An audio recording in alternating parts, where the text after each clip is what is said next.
Yeah, this your phone. It's your phone. I thought it was it's your phone right here. The phone right here. I saw it. I thought it was mine. I thought it was mine. I picked it up. I was like, wait a minute. You know you left it there? You know you left it there? You know it was right here? You know No. Right, I picked it up and I thought, okay, something feels different about it. Gina. Tanyana.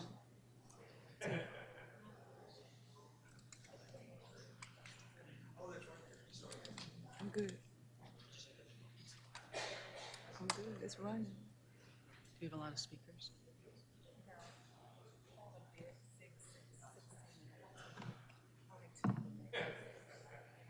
Are we pulling anything from consent?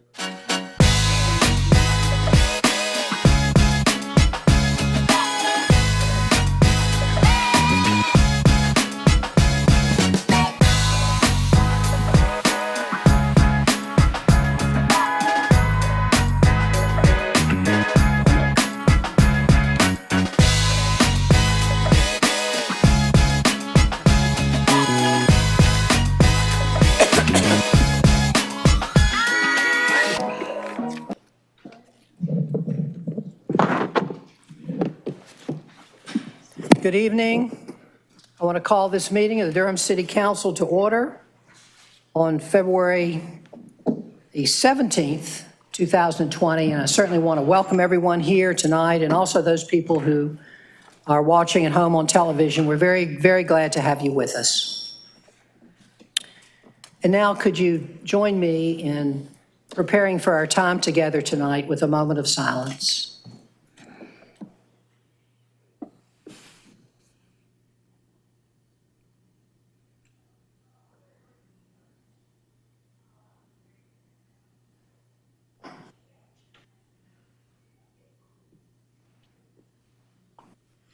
Thank you. Councilmember Reese. Thank you, Mr. Mayor. Good evening, colleagues, staff, and members of the public. Tonight, we are happy to be joined by Cub Scout Pack 424. That's from Immaculate Conception Church. Mr. Mayor, we had the opportunity to spend some time in the lobby just a little while ago talking about local government and what we do and what we don't.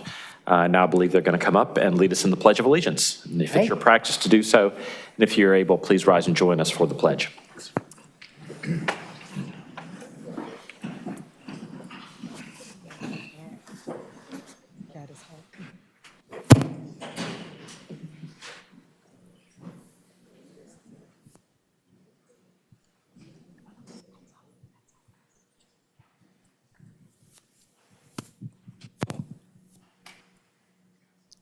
Salute. Go for it, guys. I pledge allegiance to the flag of the United States of America and to the republic for which it stands, one nation, under God, indivisible, with liberty and justice for all. Thank you. Well done, Scouts. We appreciate you. Thank you, Councilmember Reese. Always, Mr. Mayor. 424. And now, Madam Clerk, we'll have the roll call. Mayor Schul. Here. Mayor Pro Tem Johnson. Here. Councilmember Alston. Here. Councilmember Caballero. Here. Councilmember Freeman. Present. Councilmember Middleton. Here. Councilmember Reese. Here. Thank you.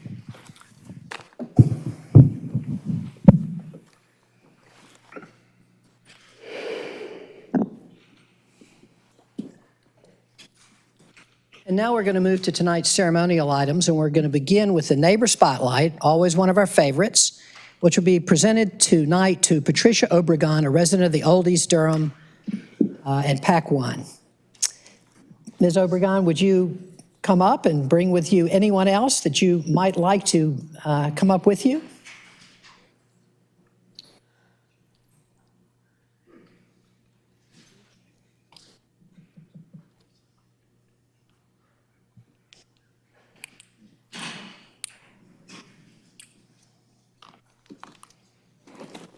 How are you? Come on up.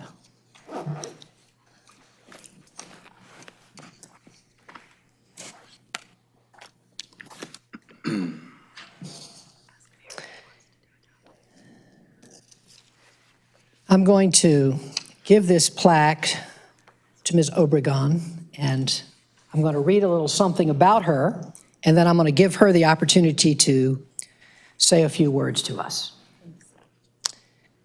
The Neighbor Spotlight is given tonight to Patricia Obregon. Patricia Obregon is the recipient of the Neighborhood Spotlight for the month of February 2020. The Neighbor Spotlight Award recognizes community members that have gone above and beyond in volunteering their time to serve the community. This month, Patricia Obregon, resident of Old East Durham community, was nominated and selected because of the wonderful work that she has done in her neighborhood, including, but not limited to, assisting with organizing a computer skills workshop for Spanish-speaking moms in her neighborhood with limited computer knowledge to learn basic computer skills, volunteered numerous hours with the City of Durham's participatory budget program. Her dual language has been a tremendous benefit during the participatory budgeting process, and providing support to other mothers by providing resources and programs that benefit Latinx residents in Durham. So, Ms. Obregon, congratulations on being the February 2020 Neighbor Spotlight for the City of Durham, and thank you for all the work you do to improve our Durham community. And if there are other residents here to support Ms. Obregon, can you either stand up or raise your hand? Great. Wonderful. Thank you all.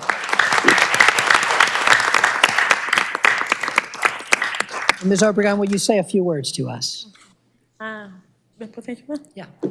Buenas tardes, soy Patricia Obregón y tengo 13 años viviendo en Durham y me gustaría agradecer a la ciudad y a todas las personas que están tratando de involucrar más a los latinos, en especialmente a Carmen Ortiz, que fue quien me invitó primeramente, y a algunas asociaciones como EDCI, el grupo de apoyo para padres con niños con autismo y Acción Política de Durham. Muchas gracias.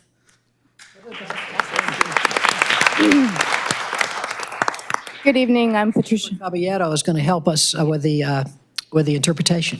Thank you. Good evening, my name is Patricia Obregon. I've lived in Durham for 13 years. I would like to give thanks to Carmen Ortiz and NIS for first encouraging me to participate in the city, along with EDCI and Acción Política Latina. Thank you so much. Y el grupo de autismo. Oh, gracias. And also to the Latino parents of children with autism for all their support.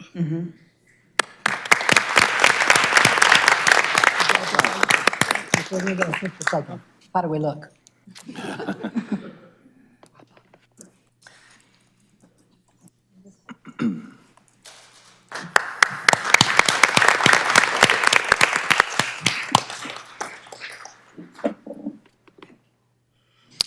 And our second ceremonial item tonight is also another really great one, and this is a proclamation to honor Samaritan Health Center Day. And will the folks from Samaritan Health Center please come up?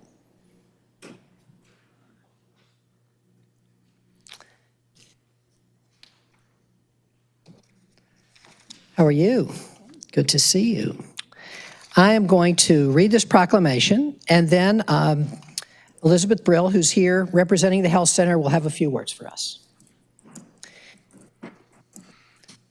Whereas access to health care is a top priority for Durham County, and whereas Samaritan Health Center was established to provide high-quality medical, dental, and vision care to the uninsured in Durham, and whereas an estimated 13% of Durham residents were uninsured in 2017, and whereas Samaritan Health Center has offered more than 29,000 visits to community members in 18 languages since 2009, and whereas Samaritan Health Center collaborates with academic, medical, and faith-based institutions throughout the region, and whereas February 19th marks the 11th anniversary of Samaritan Health Center's first clinic, now therefore I, Stephen M. Schul, Mayor of the City of Durham, North Carolina, do hereby proclaim February 19th, 2020 as Samaritan Health Center Day in Durham, and hereby commend its observance to all citizens.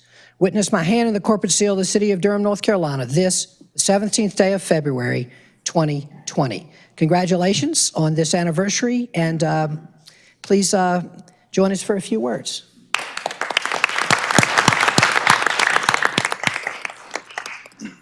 Thank you very much. I'm honored to be here tonight on behalf of Samaritan Health Center, our staff, our board of directors, our volunteers, but most particularly our patients. It has been our privilege to offer high-quality, affordable health care to our uninsured neighbors in Durham for the last 11 years.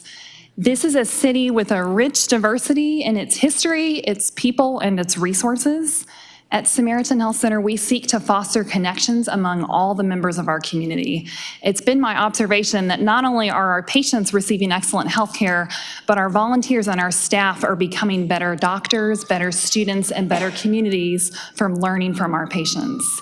We have a very long way to go in this city before every member of our city has access to the high-quality health care they deserve. And I'm really grateful for the commitment of so many people in our city, whether it's Duke or Lincoln or El Futuro or World Relief. We're honored to be a part of Durham's Safety Net, and we look forward to serving and learning together for many years to come. Thank you.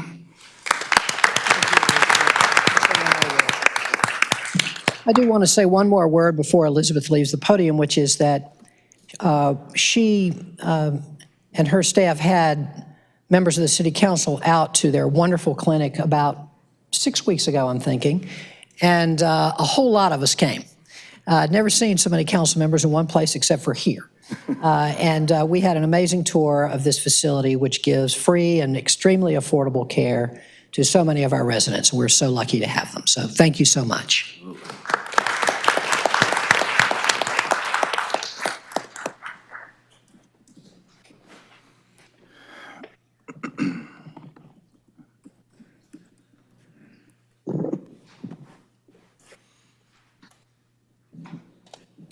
All right. Now I'll ask if there are any announcements by members of the council. Councilmember Middleton. Thank you, Mr. Mayor. Good evening to you and to colleagues and to everyone in the chamber. Two quick things, Mr. Mayor. Firstly, I just want to take a point of personal privilege to make a special introduction tonight. Mr. Mayor, growing up, I didn't grow up in a wealthy family materially, and we weren't powerful, but we were blessed to be part of an ecosystem that was culturally rich and connected to some people that were doing some wonderful things both in our city and in our country. And because of those connections culturally, oftentimes what I was getting in the classroom, I couldn't go see the places I read about in the textbook in the classrooms financially, but I had people in my life that poured into me culturally and gave me a great deal of exposure that made up for any financial lack. And I directly attribute my being on this council to those connections and to that pouring into me at a very early stage in my life. And I want to keep fidelity with that, those commitments that were made to me. So I've been on the council for a couple of years. I've never had an intern since I've been on council. I've made a lot of excuses. I need to learn how to do the job. There's so many things going on. But I thought seriously last month about all that was poured into me growing up. So in keeping fidelity with that, I am very, very pleased to announce that I have an intern, a brilliant young political science student, a junior from the North Carolina Central University, and I went to City, I see you, to help me welcome Imani Johnson to our municipal families. Imani, just stand up real quick and wave.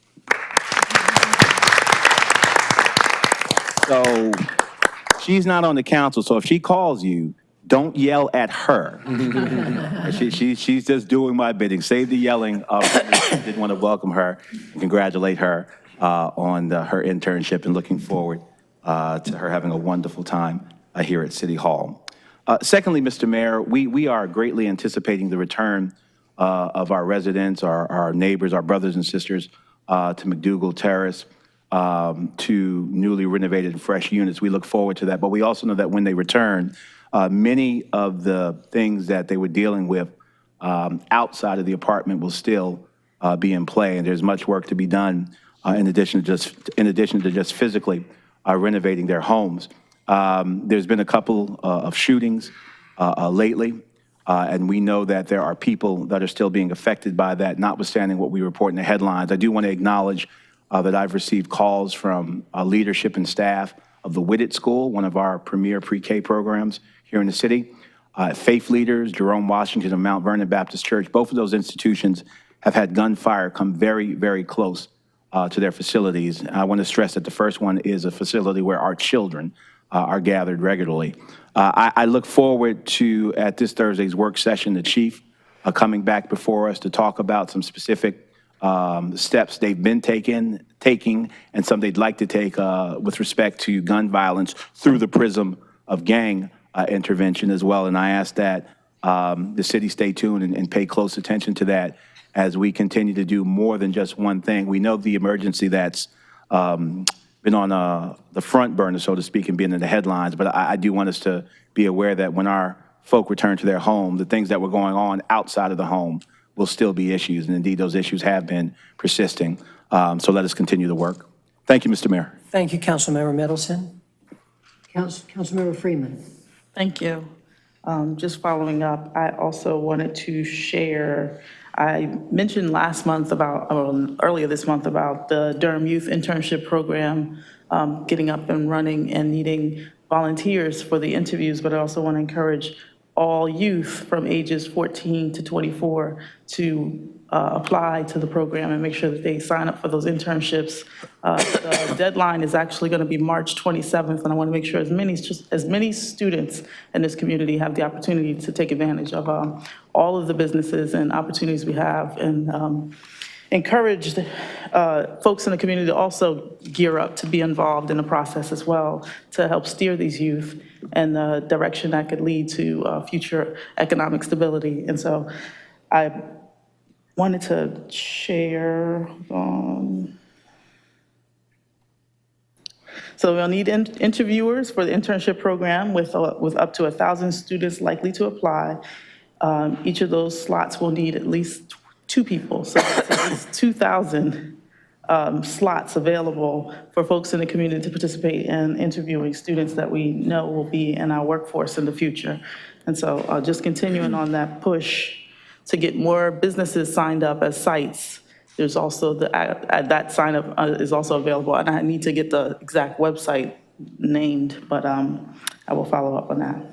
And then on another note, I had hold on. I was trying to pull it all together.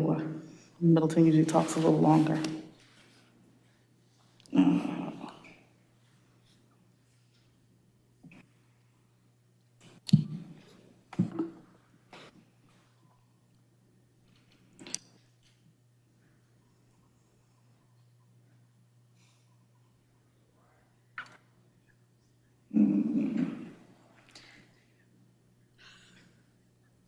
I will come back to it, but it's specific to an event at Carolina Theater, and I just want to put it on everyone's radar. But I'll give you a second, I will come back to that. Maybe we'll do the priority items, and after we've done the priority items, we'll come back to you, Councilmember. Thank you very much. Sure.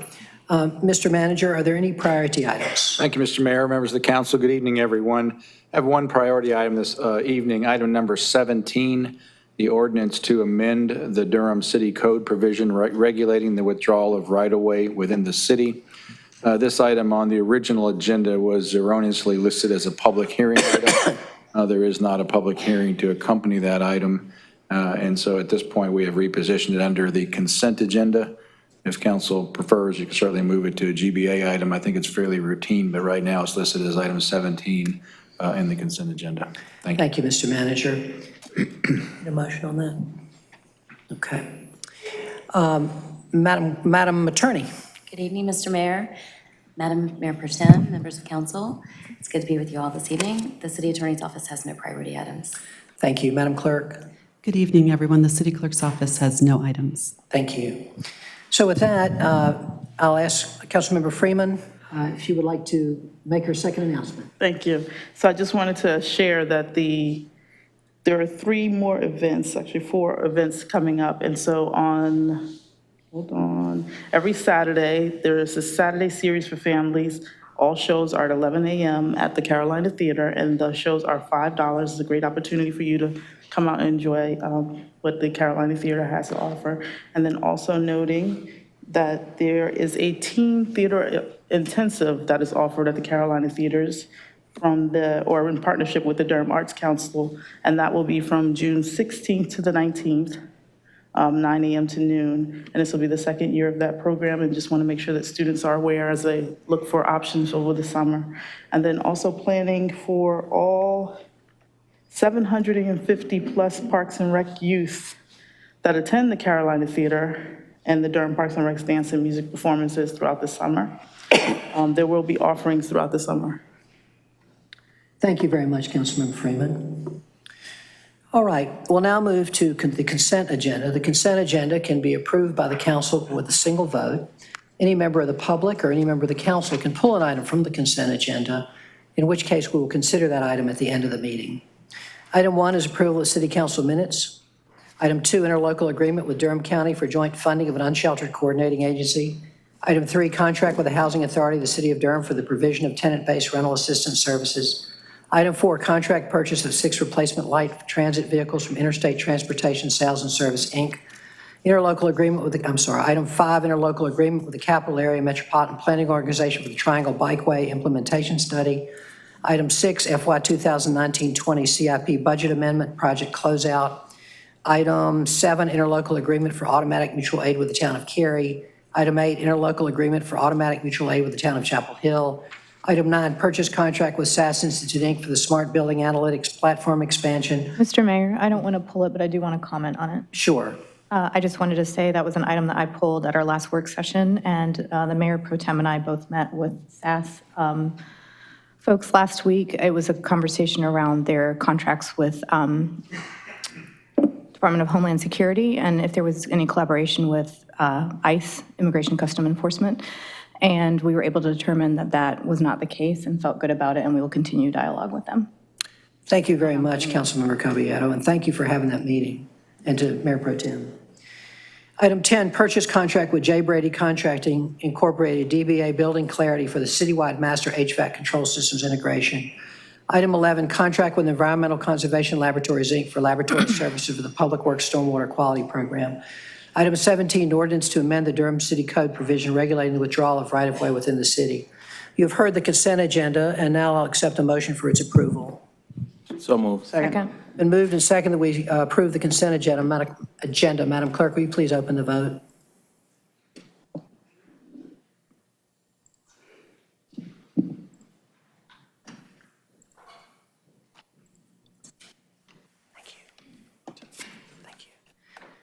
Please close the vote. Thank you. Motion passes 7-0. Thank you very much. Okay.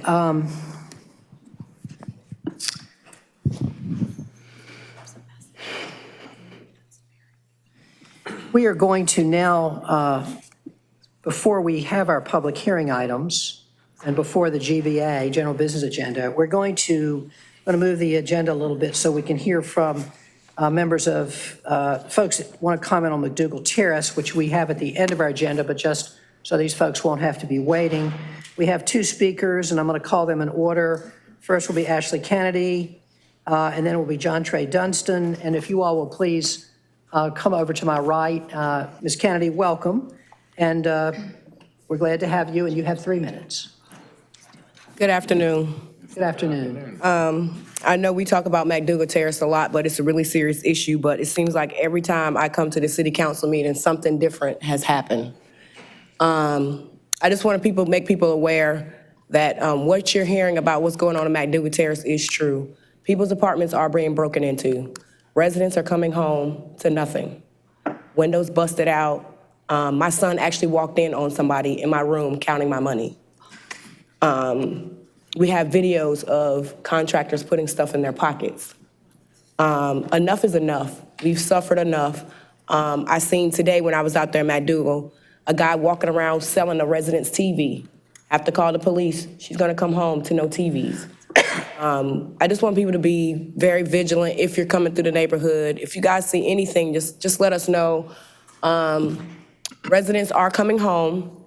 But the sad thing of it is when they're coming home, they're going to need more help because a lot of residents are coming home to having to deal with the fact that they may not have anything. Housing Authority has turned the power off in apartments, which has caused residents to lose everything in their freezers. So we're dealing with that as well. I just need the city of Durham to realize that people aren't trying to get over in McDougald. Everybody keeps saying, oh, they just trying to come up off McDougald. That's not true. So Durham, we're gonna need a lot of help when residents come back, mental health. We have children being suspended from school. Right now, we have 13 students that are displaced. in McDougald that are suspended from school, facing hearings because the school said they're coming to school venting too much. That's a problem. So right now, we're battling hearings.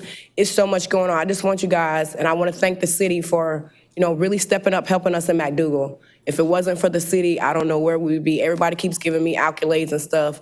Yes, I'm doing the work, but if it wasn't for Durham coming together, we wouldn't be where we are today. And I just ask you guys to continue to support us. We're going to keep applying pressure to Housing Authority because we're right now actually trying to have the NC Detective Agency removed from McDougald because they're not doing their job. They're 24 hours, but we have over 23 apartments being broken into. Residents shouldn't have to come home to that after being displaced in hotels. So we're going to need a lot of support. So if you guys have support, my number is out there. I'm at 51B pretty much every day if I'm not sick. But just continue to support us in McDougald and listen to the cries out for help because people aren't making up these stories. It's the real deal. And if we were any other community, I feel they would have done a lot more than what they're doing. We barely see DPD anymore. Once the break-ins increased, DPD has started showing up more, but we had NC Detective Agency out there today where 3 apartments was broken into with them out there. They're not walking around. So if you guys see these agencies and stuff, just encourage them to, even though we live in McDougald, we're still human at the end of the day.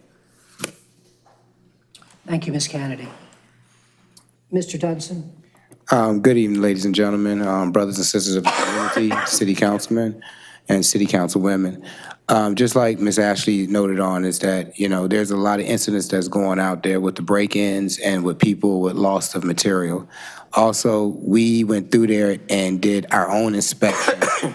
And the situation where now there's water damage coming from the cabinets, there's ceilings because we had this last storm, and plus we're about to come across our freeze now. And a lot of the units out there are not getting the mandatory work that needs to be done. Also, again, like Ms. Ashley stated, that we have North Carolina Detective Agency, and I'm a licensed security officer in the state of North Carolina. And all they're doing is just riding around, sitting in their cars, fraternizing with certain individuals out there they don't need to be fraternizing with. And yes, Durham PD has not stepped up the patrol like they used to.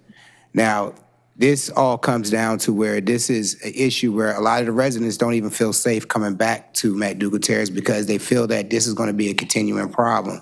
Now, there are vouchers that can be issued, but like the agencies that we've been in contact with have said that there's no available rental places for us to go, but there are places located outside of this county that are willing to accept the vouchers. So again, like I said, I do give a great deal of gratitude to the city councilmen and the city councilwomen that are coming out there standing with us.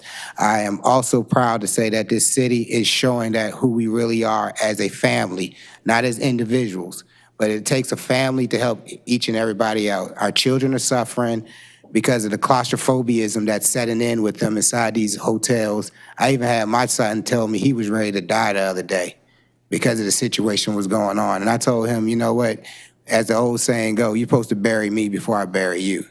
So let me die on the inside and let y'all live on the outside. And I know, Jillian Johnson, you've been catching a lot of, flack. But sister, I see what you're trying to do, and I'm proud of you. But like you said, with your analysis of the police department, you was absolutely right. And you need to continue your investigation, and you need to get into our police chief. Because we don't see her come out in the community. We don't see her get involved with this situation. And honestly, that last report you did was on the money. And I'm glad that you stepped up. And you need to stay in the police chief because our sheriff cannot do all this by herself. If this comes to the situation where we have 2 agencies, we need to drop one of these agencies. The sheriff is the highest law enforcement person of the land. He could deter ICE away from here. And plus, we have this new governor that's coming up that's going to give y'all a little bit more problems than our last governor. So at the end of the day, I would like to tell everybody, thank you. My minute's up, and y'all have a great week. Thank you, Mr. Dunstan. I appreciate you all for being here. Let me say again that we all recognize our responsibility to get people home safely, and the break-ins that are occurring are not acceptable. and I'm appreciative of you being here to talk about that.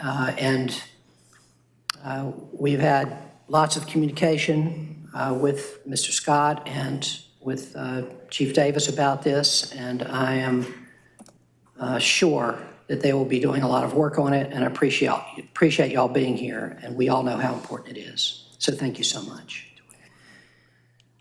All right, we'll now move on to our next item, which is item 21, which is the Community Safety Task Force Bylaws. We do have a number of people here to speak about this item.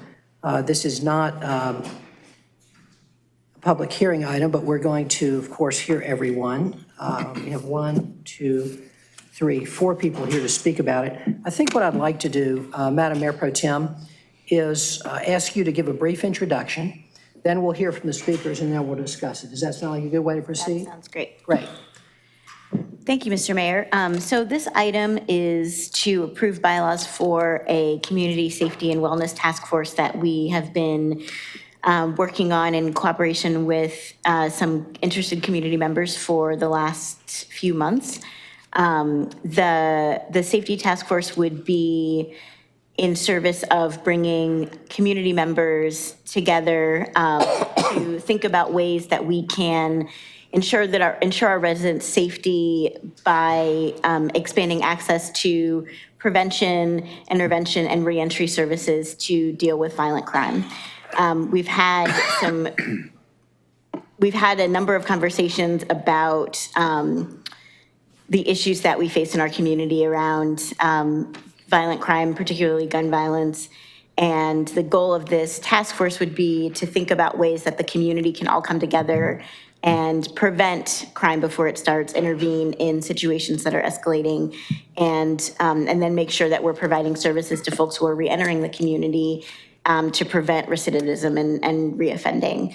The bylaws that are before the council today have been through a recent revision in consultation with community members who requested a few changes, and those are enumerated for all of y'all.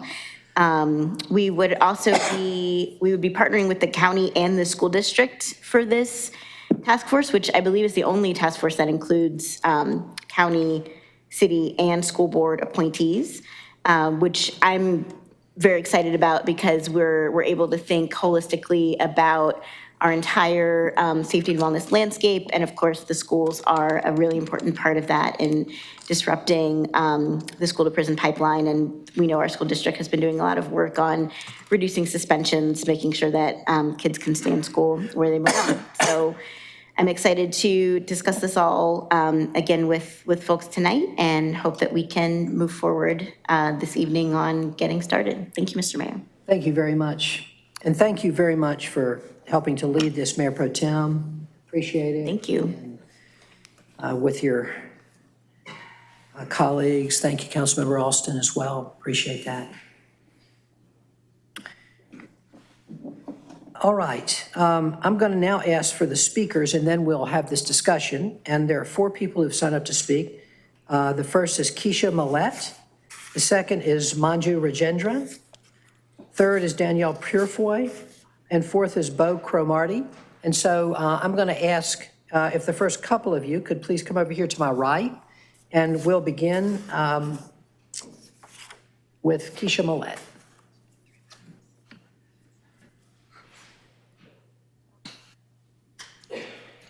Ms. Millette, welcome, and you have 3 minutes. Good evening. Thank you for allowing me to speak this evening. As you said, my name is Keisha Millette. I am a Durham resident and a member of Durham Beyond Policing. We are very excited that the City Council has approved the Safety and Wellness Task Force and is now in the early stages of implementation. This signals your recognition that all Durham residents need a comprehensive approach to safety and wellness.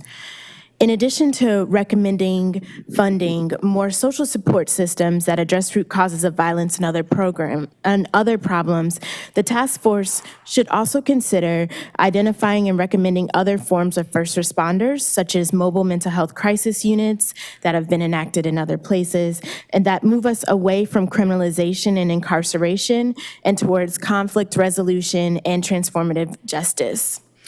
Durham residents know that safety comes from our basic needs being met, such as having housing, having access to food, and employment. The new Community-Led Safety and Wellness Task Force promises to move Durham in the right direction, away from harsh enforcement practices, and towards a more supportive and safe place for us to live. Thank you. Thank you, Ms. Millett.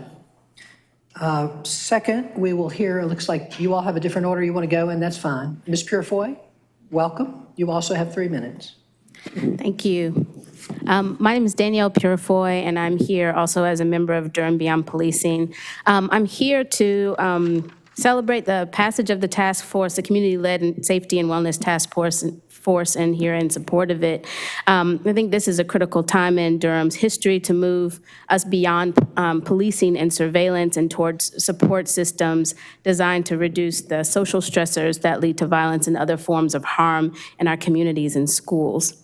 I'm specifically here, as we tasked to do, to support the proposed amendments to the task force bylaws, which include funding for stipends for task force members, and I understand that that's a sort of general proposal on the table for the budget to cover all task forces, which we in the city, which we support, along with increases in the numbers of justice-involved organizers and youth members on the task force. We think it's really important that folks who are directly impacted by our carceral systems and policing be most represented on the task force.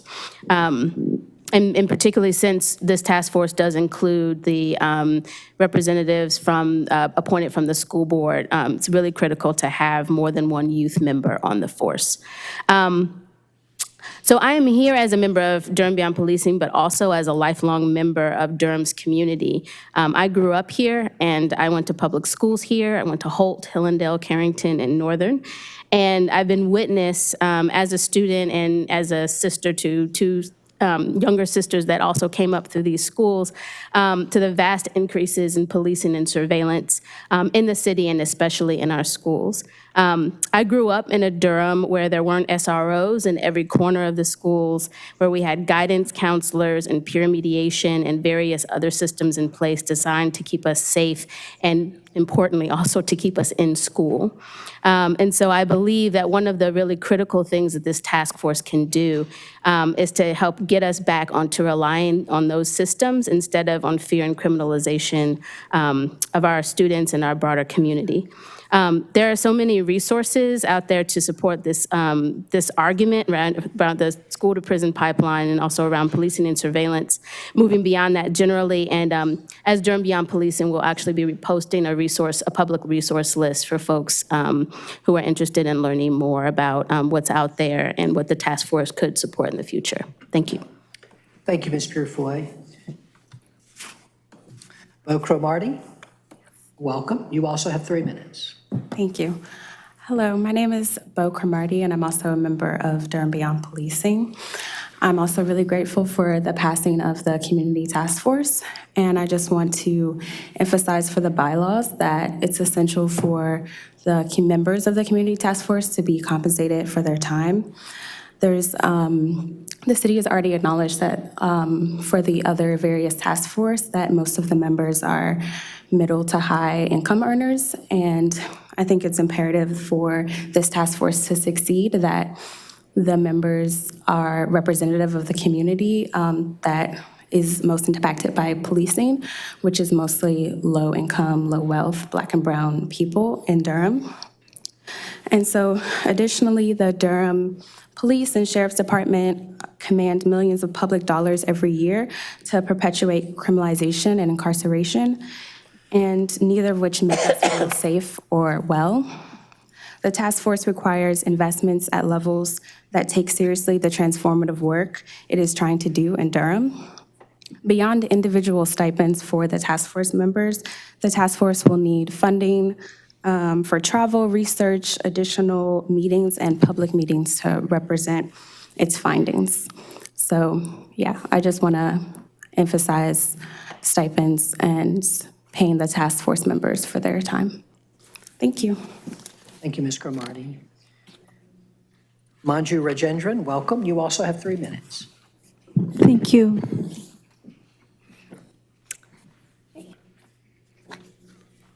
I just want to thank y'all on behalf of Durham Beyond Policing, particularly Mayor Pro Tem Johnson and Councilmember Alston for your leadership on authoring and amending the bylaws, and to the whole council and city staff for your enthusiastic involvement in developing this community-led safety and wellness task force.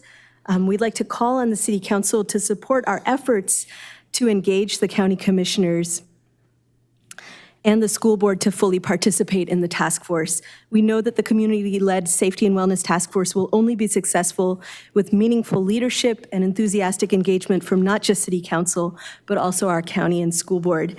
We see in our daily lives how the issues around safety and wellness apply broadly in every sector of our city and county, and especially the schools. So thank you so much for that vision that we saw Mayor Schul bring around that united work, and please help us in our efforts to recruit them to the cause. Thank you very much. Thank you all for being here and for bringing this issue to us. We're going to have some discussion about it now in the council. I do want to just say a couple of things first, though, and in response to some of the important points that you raised. I think you all know, but we are now considering offering stipends to those members of any of our boards and commissions who have the need. We haven't decided on that yet, but what we have discovered, and one of you all pointed out, is our city clerk did a great job, Madam Clerk, thank you, studying the makeup of our boards and commissions, and that we have an extremely, in terms of race and gender, we are very, very representative of our city, which is great. But we also ask an income question on the survey, and what we found is that our members of our boards and commissions, of whom I think there's 200 and some members, we have relatively few low-income members of our community on those boards and commissions, and we feel like we have an opportunity to get more folks involved if we're able to pay a small stipend for meeting attendance, which would help people with transportation and childcare and those kinds of things. So the council's considering that. We've made no decision, but I did want to address that since you all had raised it. And that will be, that's under consideration currently. The other thing I wanted to address was Ms. Rajendran, what you said about the county commission and school board. I think I've had discussions with county commission members, the county commission chair, and others, and I know that Mayor Pro Tem Johnson has too, and I know some of our other council members have. And when you all came to us, a whole lot of people came to us to talk about this and really lifted this up as an important issue. And I think that same kind of grassroots work is going to need to go on with the county commissioners. We have asked them to join us. We either tonight or sometime soon will be passing these bylaws, but it's going to be really important that people organize to get the participation of our county commissioners. Thank you. I think our school board is readier, my reading. Okay, thank you all so much. And now I'm going to ask if there are any comments, concerns, questions by members of the council.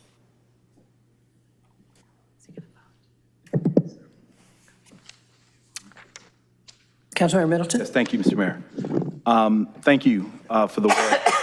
I look forward to supporting this task force, but I think, firstly, I think there's some questions and considerations regarding the current iteration of bylaws before us, Mr. Mayor, and you alluded to that. In its current form, the impression is that the county is on board, and I think that some work needs to be done. I think the good thing about this is that we are under a self-imposed deadline. There's no case to be made for expediency, and I think from a matter of form, as the city's highest deliberative body, I just have an issue with passing something that I know on its face is not fully reflective of what has gone on. So I'm going to ask for a little more time to either bring the county on board fully with a full yes, or if they're not, then since we're going to be taking a legal vote on this, to make this document be reflective of the reality on the ground. Secondly, I do also have some questions about the way experts on the committee would be credentialed and deemed so. I think I feel a little more comfortable with some conversation about that. I do want to say, however, for the larger audience, why I'm supporting this and the context in which I'm supporting it. I'm not supporting the task force within the work rubric of an either or choice. From the beginning of this debate, I have argued that we need to be doing root causes, and we need to keep up with our capacity as a city of 300,000 people who do not experience policing or interaction with police the same way as some of the voices that have been most reflective in this conversation. I asked voluntarily, and I was given the job, so when I go to bed at night, I watch the news a little differently, and I read the paper a little differently than most average folk. So when I go to bed and I think about police, I know you're saying you need to get a life. When I go to bed and think about police, I'm not only thinking about responding to brothers and sisters in some of our low-income neighborhoods. I'm thinking about establishing perimeters during gas explosions. I'm thinking about a multiple-pronged terrorist incident in our city and who responds to those. I'm thinking about not waiting for 3 hours to get an incident report taken for a fender bender in traffic. I'm thinking about the 14 to 20 people that move here every day. As a black man, it would be very easy for me to parse this conversation through that lens of experience. But you didn't elect me to just do that. You elected me to consider the well-being of 300,000 people. And within that context, there's a much more expanded view of what it means to augment capability in the department, much of which what they do has nothing to do with violent crime. The gas explosion and establishing of a perimeter has nothing to do with violent crime. Taking an accident report has nothing to do with violent crime. When an Amber Alert goes off looking for our children, we hope doesn't have anything to do with violent crime. Ripping off your tack belt and jumping into a lake or a pool and pulling somebody out because there was a storm, they got stuck in water, has nothing to do with violent crime. And as more people move to the city, I want to make sure that we're keeping up with the capacity to do all of those things that have nothing to do with violent crime. Secondly, I just want to speak also to the intellectual underpinnings for me in this debate. Racism has been such in this country that to make exotic just a police department is intellectually dishonest. There is no area of American life that does not require deconstruction and renegotiation. None. Not the Constitution, not the Declaration of Independence, not professional sports, not police. Everything requires deconstruction. And one of the things historically I love about abolitionists is that they were truly abolitionists. They didn't call just for the end of whippings, they called for the end of slavery, the entire institution. So my intellectual trajectory is that the real end result, the logical trajectory of abolitionism is nationalism. It's the total destroying of a total system, which would include the justice system. The police are the whippings, they're not the whole system. And most of us, when we engage in this conversation, don't engage in a true abolitionist conversation because it's real cute to show up and support black people, from getting beat or shot by police. But when you start talking about total black self-determination, when you start talking about total control of systems, that's a nationalism conversation. The reality is we are, most of us, just really reformers. Satana DeBerry is not calling for the total deconstruction of the justice system. She's reforming it. Sarah Lynn Davis is not calling for the abolition of police. She's reforming it. And the reality is, most of us live at the address not of true abolitionists, but as reformers. The notion that over-policing is a numerical reality is fallacious. Over-policing has nothing to do with the number of police officers we deploy or hire. Over-policing is a cultural phenomenon. It is a leadership issue. If we don't hire one more officer from now until the end of this republic, we can still deploy that department in a way that over-polices. We can still put them and aggregate them in areas which will result in disparate outcomes. So it is not a mathematical phenomena, over-policing. It is cultural. It is incumbent upon folk like us to be unafraid to snatch a badge if somebody does something egregious. We are the bulwark against over-policing, not playing with numbers or moratoriums or arbitrary hiring freezes. So I want to be very clear and signal to the folk of the city, I'm supporting this task force because we do need a comprehensive approach to all of criminal justice in this country and policing. We need to deal with, listen, I'm a Head Start baby. I understand the importance of root causes.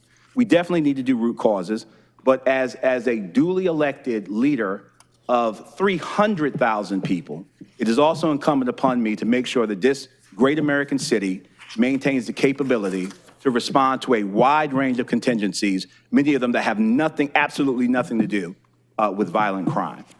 We need an either-or approach. And I think that approaching this debate as if it's, we need a both and, approaching this debate as an either-or, I think is just, it's not intellectually viable. It doesn't reflect the facts on the ground. And it also doesn't truly reflect what we do in every other area. I can't imagine anyone opposing our DA hiring more assistant district attorneys, which do law enforcement, because that would be augmenting the capacity to do more harm. No, we trust her because we see her as a transformative figure who is not deconstructing the system, she's reforming it. I see this police chief that we have in much the same way as a transformative figure. And if you want to have an intellectually honest conversation, if we want to talk about abolishing police, then we need to abolish the whole darn system, because everything in America requires renegotiation. There is no vestige of anything in America that has not been enlisted in an institutional racist systemic attack on us. Everything, if you're going to stay here, requires renegotiation and deconstruction. So, Mr. Mayor, with that, I look forward to supporting the task force. I do, however, want to again emphasize that I think some more wordsmithing needs to be done to reflect the reality of either the county's support or non-support. And I do think some more wordsmithing needs to be done in terms of how we will credential and deem experts as such. So with that, I will submit that as my concerns. I would ask that we would, do some further work before we actually pass the bylaws. But I do look forward to passing the bylaws and impaneling the task force within the context that I just described. Thank you, Mr. Mayor, and thank all of you. Thank you, Councilmember Middleton. Other comments at this point? Councilmember Alston. Sure.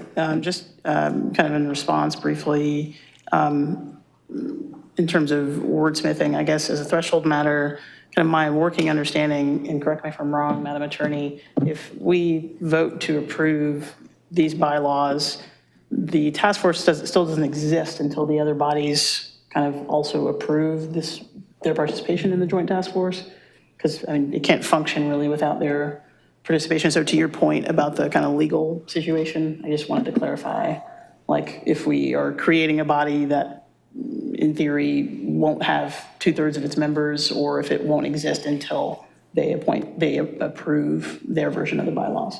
And make the appropriate appointments. Right. Okay. So I'm just wondering if that satisfies your question about the formation. Thank you, Counselor. I appreciate that. Actually, I'm not sure if they're going to.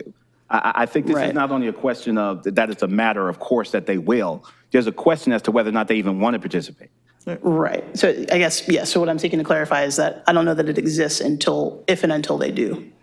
So it isn't as if we're creating a body that somehow can't function. I don't think it's actually created until those two bodies also kind of assent to the formation of the task force. Right, but Am I wrong? I think the question becomes, then why would we put our imprimatur on a document? Well, I mean, we can find that out before we actually vote. I just think, you know, the weight of this body actually taking an official vote when there are still matters pending, and we're not under anybody's clock. It's a self-imposed deadline. There's no case to be made for expediency. Why don't we just do the work, dot every I, cross every T, and then take a vote? I mean, if we don't pass it tonight, what bad happens? We're going to do it. We just want to make sure the document is tight. That's all I'm suggesting. Sure.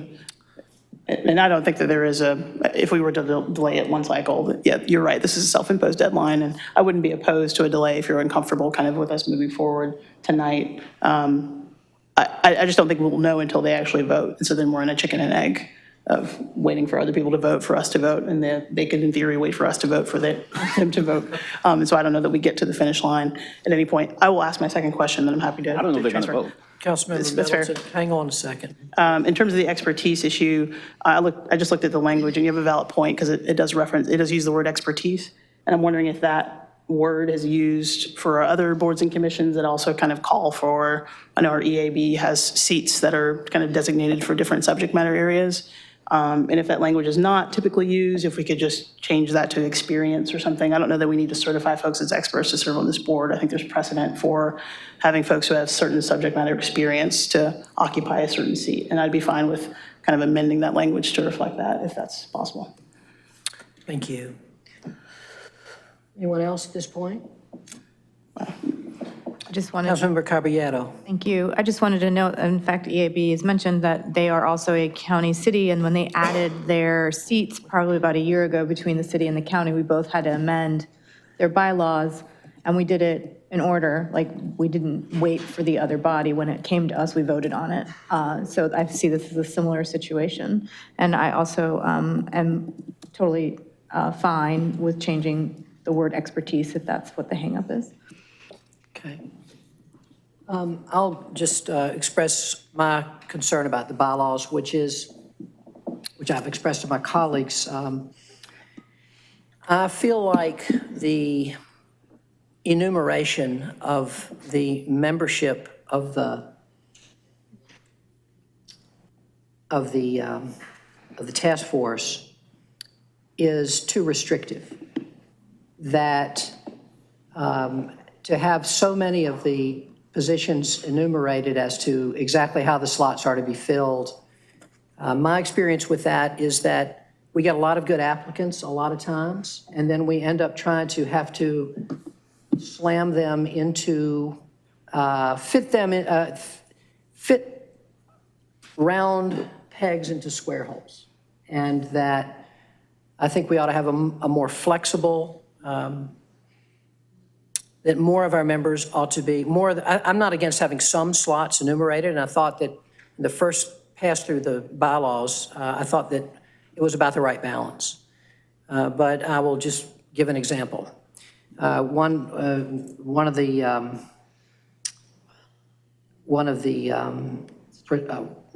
bylaws now have the council appointing 2 community organizers.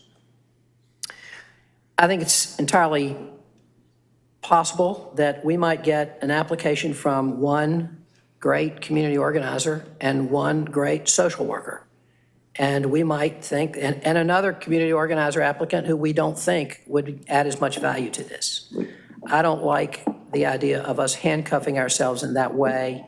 So that's my concern. And I like everything else. And I have a high level of comfort with us going ahead and waiting for the county, or I agree with Councilmember Middleton, they might never do it. But I believe that we could go ahead, pass what we think the bylaws ought to be, continue the discussion that we're having with them, enlist members of our community to work with our county commission to try to bring them along as well. But that's my big concern. I feel like a much too high a proportion of the 15 members are constricted in who they have to be, and I think that's problematic. And could be fixed, but just take a little time.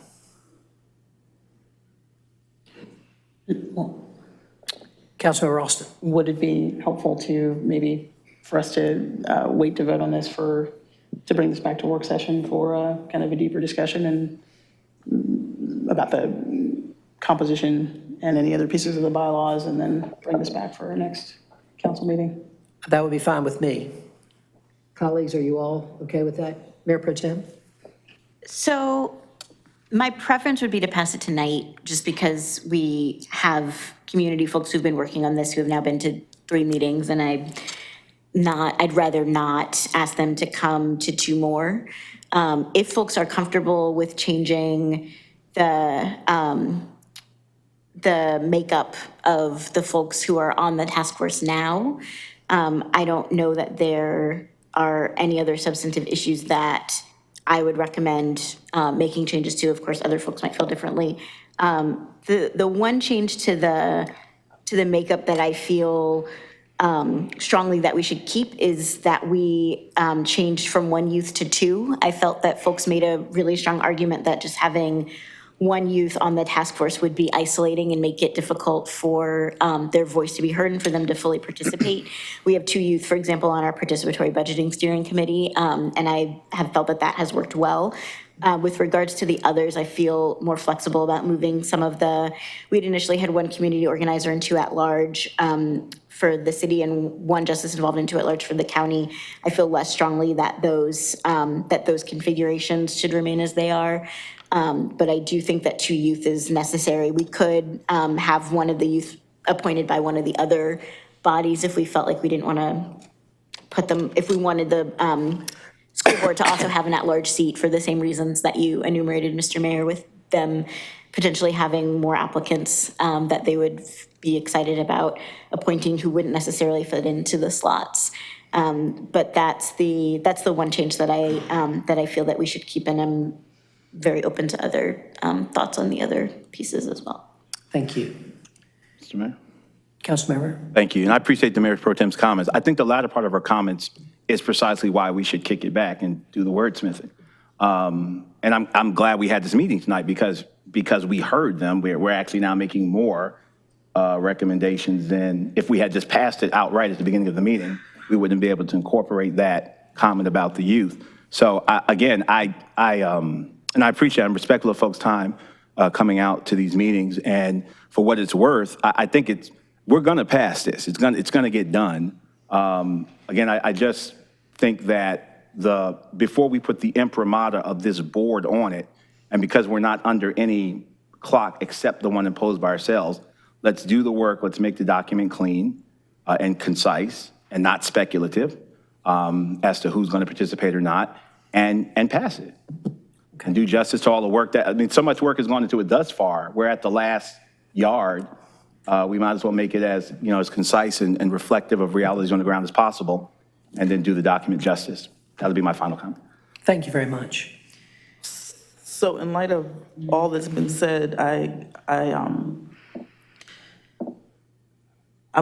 more apprehensive to move forward tonight, recognizing that the county's not on board, which is news to me because I must have missed something there.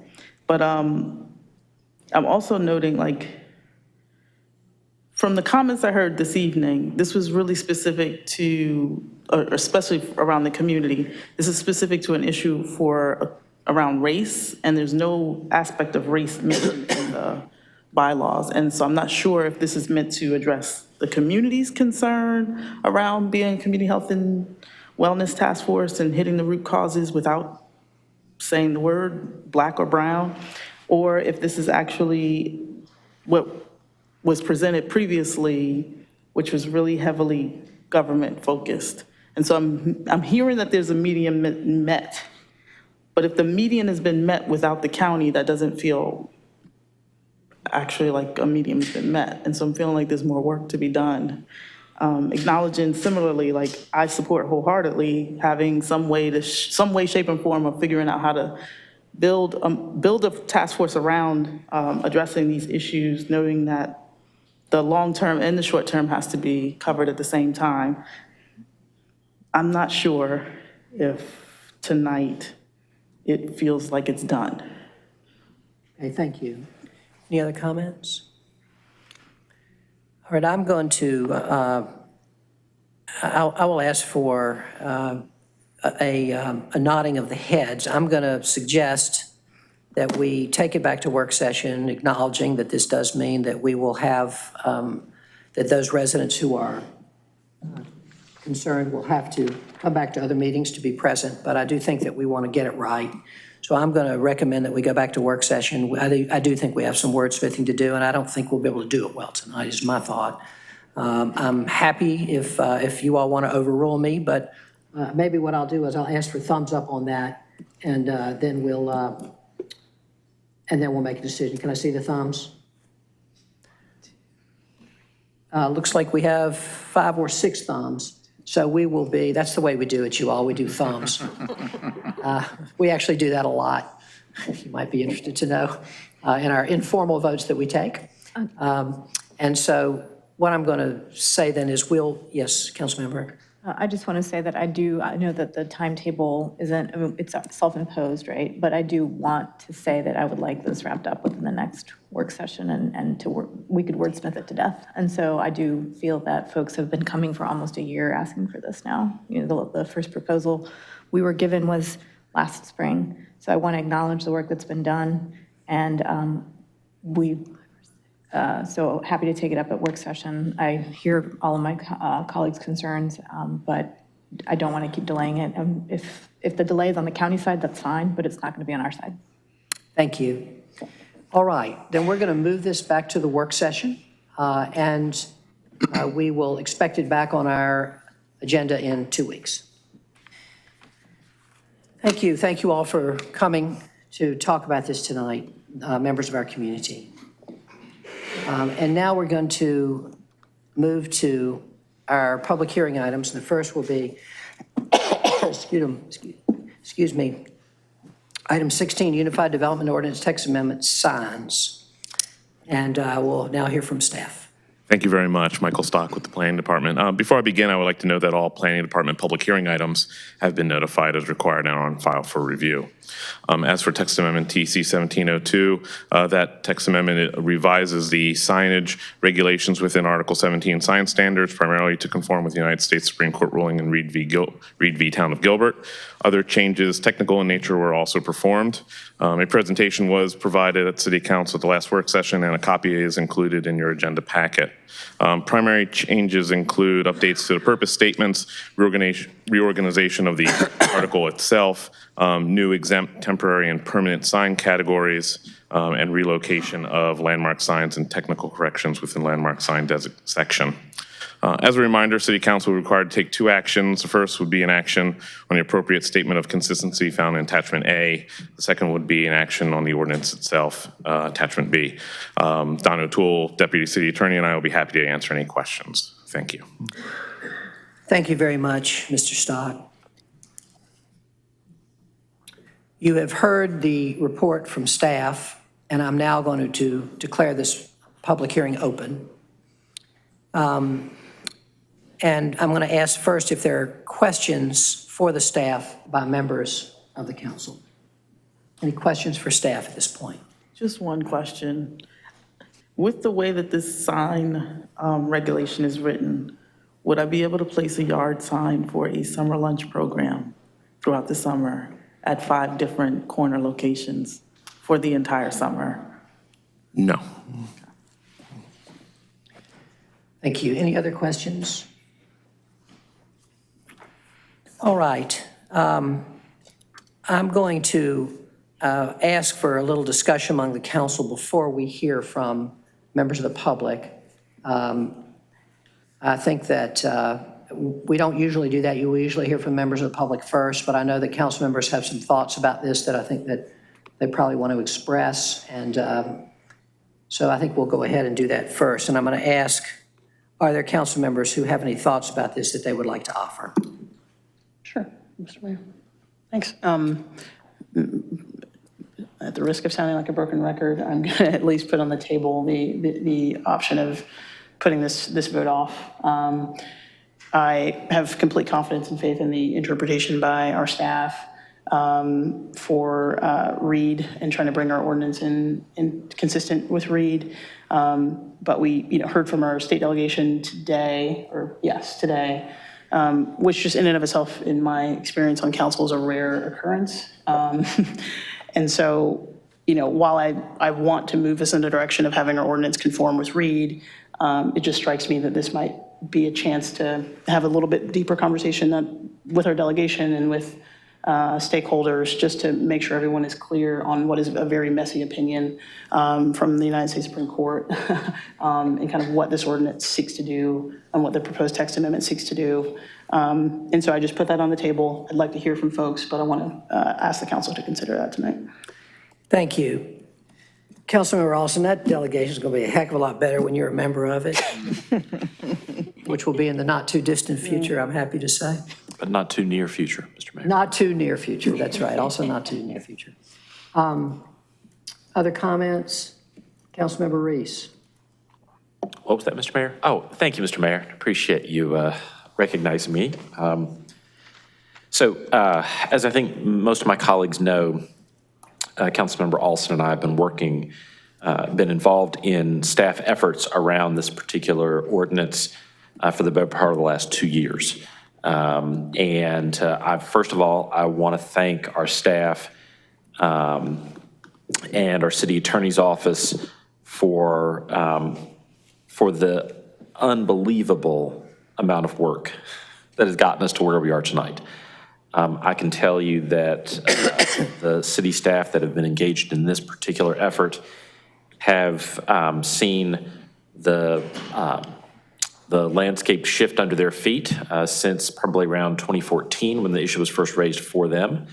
I believe there was exactly one member of this council on the council at that time, and that was you, Mr. Mayor. And our staff has had to since then deal with our changing opinions about the issue that first brought these signs, the sign question before us, which I think was some of us may have been in Durham long enough to remember the nefarious Mike Andrews signs that were up on a couple of public roadways here in Durham that I think triggered some of the initial work on this. And then, of course, the following year, 2015, the U.S. Supreme Court released its decision in Reed, which upset the apple cart and likely invalidated every sign ordinance in every community across America, and put local governments like Durham's in a very difficult position of trying to figure out how to respond. I've read the Reed decision myself many times, although I'm not the city attorney, I am an attorney. Unfortunately, my deep legal training did not allow me to penetrate Reed as thoroughly as some of the other city staff have on this question. Be that as it may, with respect to the ordinance that's before us tonight, as I said, I think this is the product of significant amount of work, and first of all, I want to honor that. Second of all, I think it's clear, based on the communications that we've had with folks in our community, that there are deep levels of concern about the impact of an ordinance like this on a number of different activities in our community that benefit from the ability to place signs in the right-of-way. And I think what our delegation to the General Assembly has called us to do in this case is to engage in work to try to balance those interests in a way that allows more of that activity to take place while still laboring to be as compliant with the Reed decision as a local government can be, given all the other decisions of the U.S. Supreme Court on this area. With respect to the specific request that Councilmember Alston put before us, I am open to suggestions from my colleagues about the appropriate path forward here.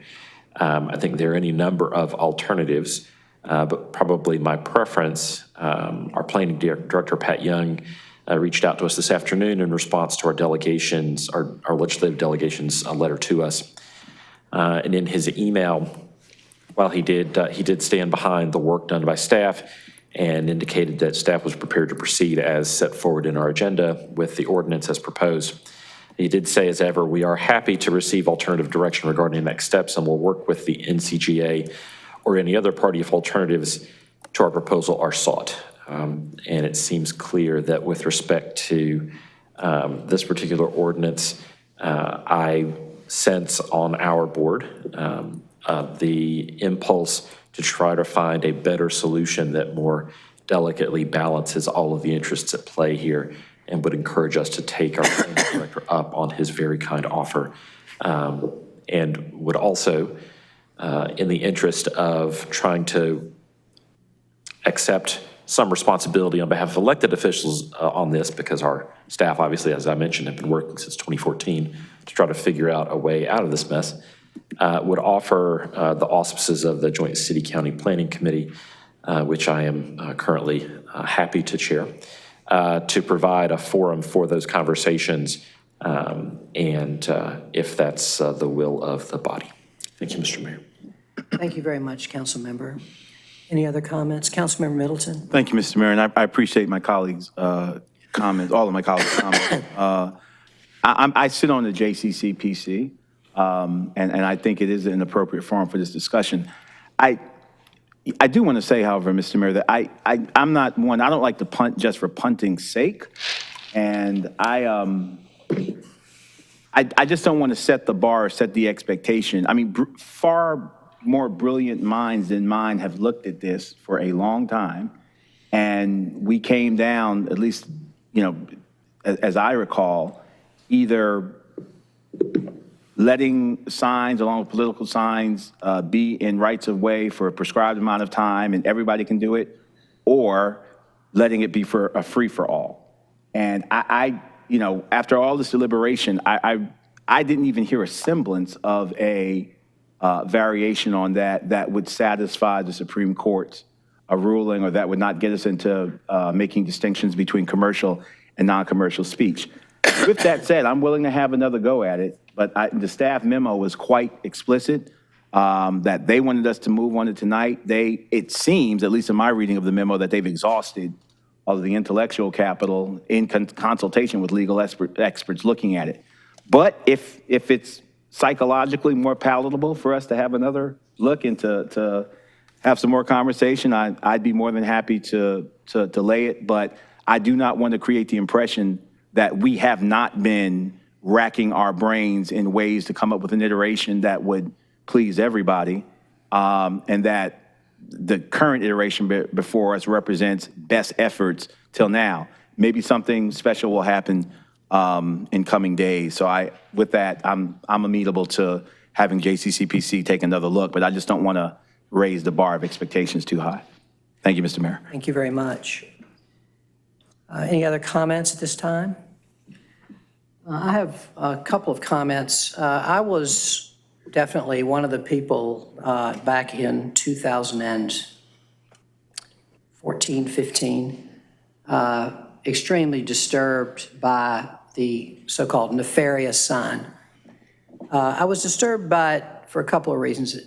Not that, first of all, although it was judged to be a temporary sign, it did not feel like a temporary sign. It felt very much, in terms of time, place, and manner, like a very permanent sign. Maybe, you know, I think that's something that we need to be giving some thought to. But I think because of that, because I and other members of the council at that time, and I was the only member of the council, I'm the only member of the council who was on the council at that time. I'm also a lot older than the rest of you all, I want to say that too, not just longer serving. But that I think a lot of us felt that figuring out how to deal with that kind of speech was an important thing to try to do. And our staff has wrestled mightily with this question, and then, as Councilmember Reese said, then the Supreme Court made the ruling in Reed, and this just made things that much trickier. I think where I feel our delegation kind of misses the point in their letter is that they talk about the fact that Reed does not call for changes in the way, I'm paraphrasing here, in the way in which commercial speech is treated in the assigned ordinances.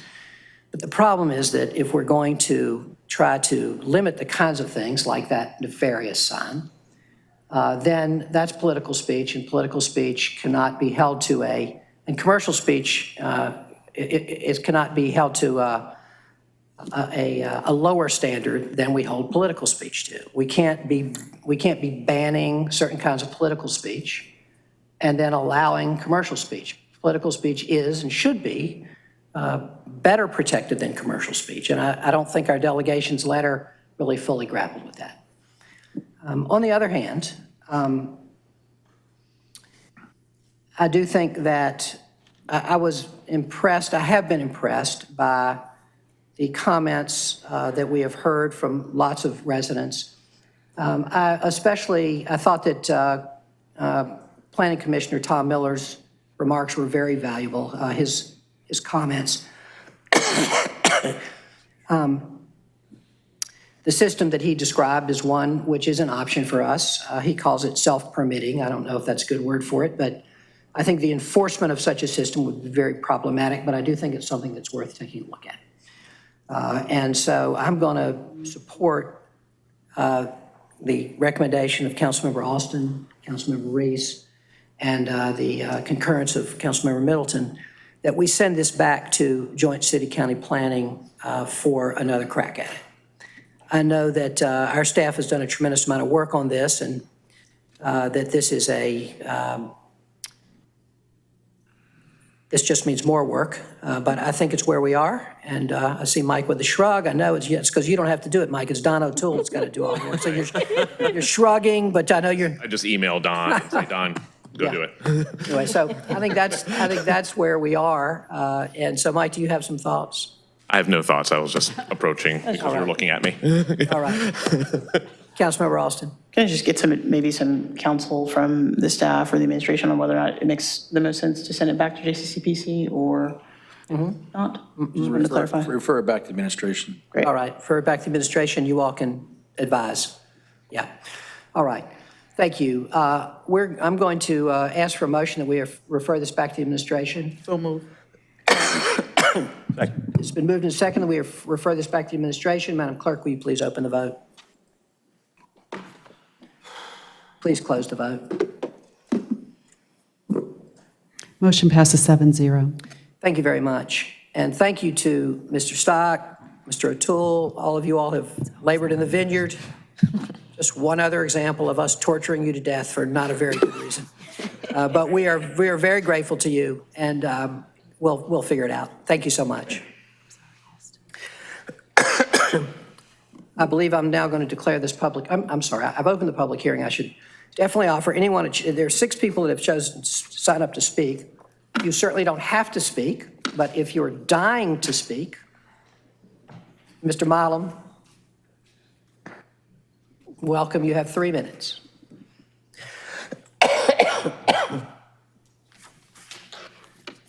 Mr. Mayor, members of the City Council, Mr. City Manager, Ms. City Attorney, members of the public, we just want to let it be known, those 6 of us who had signed up to speak, we do not have a problem with the hard work of the Planning Department. They have done an outstanding job given the paradigm that they were given. And so we want to join in your comments to them about the job they have done has been excellent.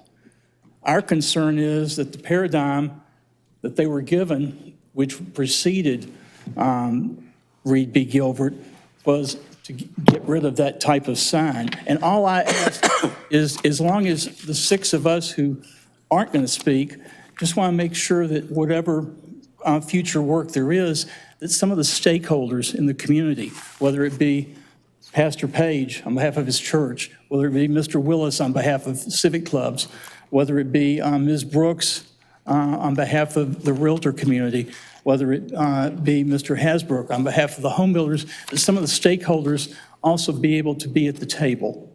That would be just a request. Absolutely. We appreciate y'all's time. Thank you. Thank you, Mr. Milam, and absolutely, of course. Thank you so much. This is a public hearing item. Is there anyone else that would like to be heard on this item? Ms. Brooks, welcome. You also have 3 minutes.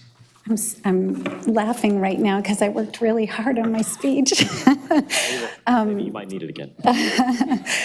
Thank you. Thank you for your time last week. Thank you for the opportunity to be heard. We do want to express our gratitude to you all and to the staff. We certainly never intended for this to become contentious between our group and their group. We know that they were given a mandate and that they've carried it out. We do want a voice. We have a voice. We have some opinions. We know that Reed versus the town of Gilbert is a complicated ruling, and that commercial speech and non-commercial speech and how to govern those two in the temporary signage world is pretty difficult. We just want a chance to figure it out for all of the reasons that we outlined at the Planning Commission meeting and that I discussed with you all last week. And I'll have my speech if we need another opportunity to talk about it, but I'd much rather serve on a work group with the JCCPC and put our opinions and what we've learned over the last 2 years in front of you all. Thank you so much. Thank you, Ms. Brooks. Welcome, Mr. Smith. You also have 3 minutes. All I want to do is offer you some cough drops, Mr. Mayor. I feel sorry for you coughing up there. Would you like them? You're nice to offer. I get no thanks. Thank you very much. Thank you, Mr. Smith. What a town. All right. Well, you just never know what people are going to offer. Thank you so much. All right. Is there anyone else that would like to be heard on this matter? If not, I'm going to declare this public hearing closed. Thank you very much. We'll move on now to item 18, which is also a public hearing item. And this is Consolidated Annexation Kendrick Estates. Good evening. Good evening, Ms. Struthers. I'm Emily Struthers with the Planning Department. I will now present Consolidated Annexation Item Kendrick Estates. This request for utility extension, voluntary annexation, and initial zoning map change was previously heard at the December 16th City Council meeting and was continued to this evening. During the time of this continuance, the case was sent to chairpersons of 4 organizations for review and comment, and planning staff provided support at meetings. These included the Durham Open Space and Trails Commission, Environmental Affairs Board, New Hope Creek Corridor Advisory Committee, and Friends of Hollow Rock Nature Park. Additionally, comments were received from the New Hope Audubon Society and NC Wildlife Resource Commission. Those comments provided by these organizations are included as attachments in the staff report. These organizations have identified ways for the proposed Kendrick Estates to more responsibly develop adjacent to the Hollow Rock Nature Park. Staff generally concurs with the recommendations provided and encourages the applicant to take them into consideration. However, there is no mechanism for text commitments to be proffered in conjunction with this application, since it is a request for annexation with a direct translation zoning. Staff also acknowledges receipt of an email from the Hope Creek Homeowners Organization this afternoon with concerns regarding stormwater. That's not included in the staff report given the time that it was received. Analysis of the stormwater impacts of the site has been considered. City stormwater will require 100-year peak flow detention, which is the most stringent and more stringent in the county stormwater requirements. Should council act favorably, approval of the annexation petition and zoning would become effective on March 31st, and staff is available for any questions. Thank you very much, Ms. Struthers. You all will remember, colleagues, that this is a continuation of an earlier public hearing. We have several people sign up to speak. I see one proponent, Mr. Ghosh. I see one person listed as couple people as an opponent and several people listed as requesting delay of annexation. What I'm going to do, first I'm going to ask Mr. Ghosh. Mr. Ghosh, how much time do you think you all will need? And is it going to be you, or do you also have other speakers that will be? It was just me playing this speech. Mr. Mayor, thank you. It was just me planning to speak. I'm surprised to hear that there's a number of people who've signed up to speak, to request a delay or in opposition to. So I guess what I would request is maybe to hear from them first, because I think we've done a lot of work on the case since the December hearing to hear what those concerns are. It may be the case that we've addressed many of those concerns already. So maybe hear from them first. And I'm going to ask you, Mr. Guy, here's what I'm going to do. I want to ask you first in a minute if you have any remarks that you'd like to make, just as an introduction. Then I'm going to give the other people who have signed up an opportunity to each speak for 3 minutes. And then after that, I'm going to offer you an opportunity to respond to any of those concerns that they raise. Does that sound good to you? Yeah, that sounds fine. Perfect. Do you want to go ahead then and make any introductory remarks that you would like to make? Sure, yeah. I'll thank staff for their staff report and introduction this time. As was mentioned, this case came before you all in December, so just at the end of last year. And at that hearing, you all requested that we take this case in front of different advisory boards, which hadn't seen the case at that time, to get feedback from them and to work with them. And we did, in fact, do that. And also we have met with neighbors in the Solitaire neighborhood and in surrounding areas about the case since then, and have made, well, I should be careful using the word commitment here, because as you know, this is an annexation. And so any commitments that are made are obviously not ones which are of the type that the city can enforce. However, Baker Residential is committed to, one, this project, and two, the Durham community generally, and their reputation and mine is on the line. And I trust you know that I'm not going anywhere, and neither is Baker Residential. And so the commitments they made, they do take very seriously. And they've made a number of those commitments to the neighbors. And those commitments include, well, those commitments are responsive to the feedback that we've gotten throughout this process. One of those, for example, was related to the use of full cutoff lighting and motion sensors. So Baker has committed to applying with Duke to get those full cutoff short pole lightings, which are, required lighting, required outdoor lighting by the UDO, but that's also less invasive than street lights, which don't have that full cutoff shielding. Additionally, Baker has agreed to provide in its covenants and bylaws literature and suggestions related to using motion sensors for lighting, so that you have less, for outdoor lighting, so that you have less interference with wildlife generally, so that the lights aren't always on, and that they would come on with a motion sensor. One of the other pieces of feedback we got was that we should use native plantings, and Baker Residential has committed to using native plantings in its community.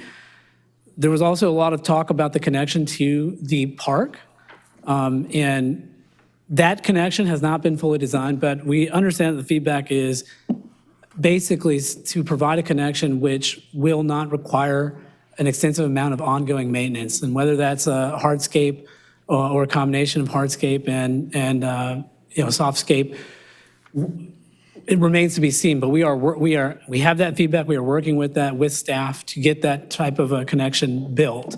There's a lot of grade to make up there, so that's another concern.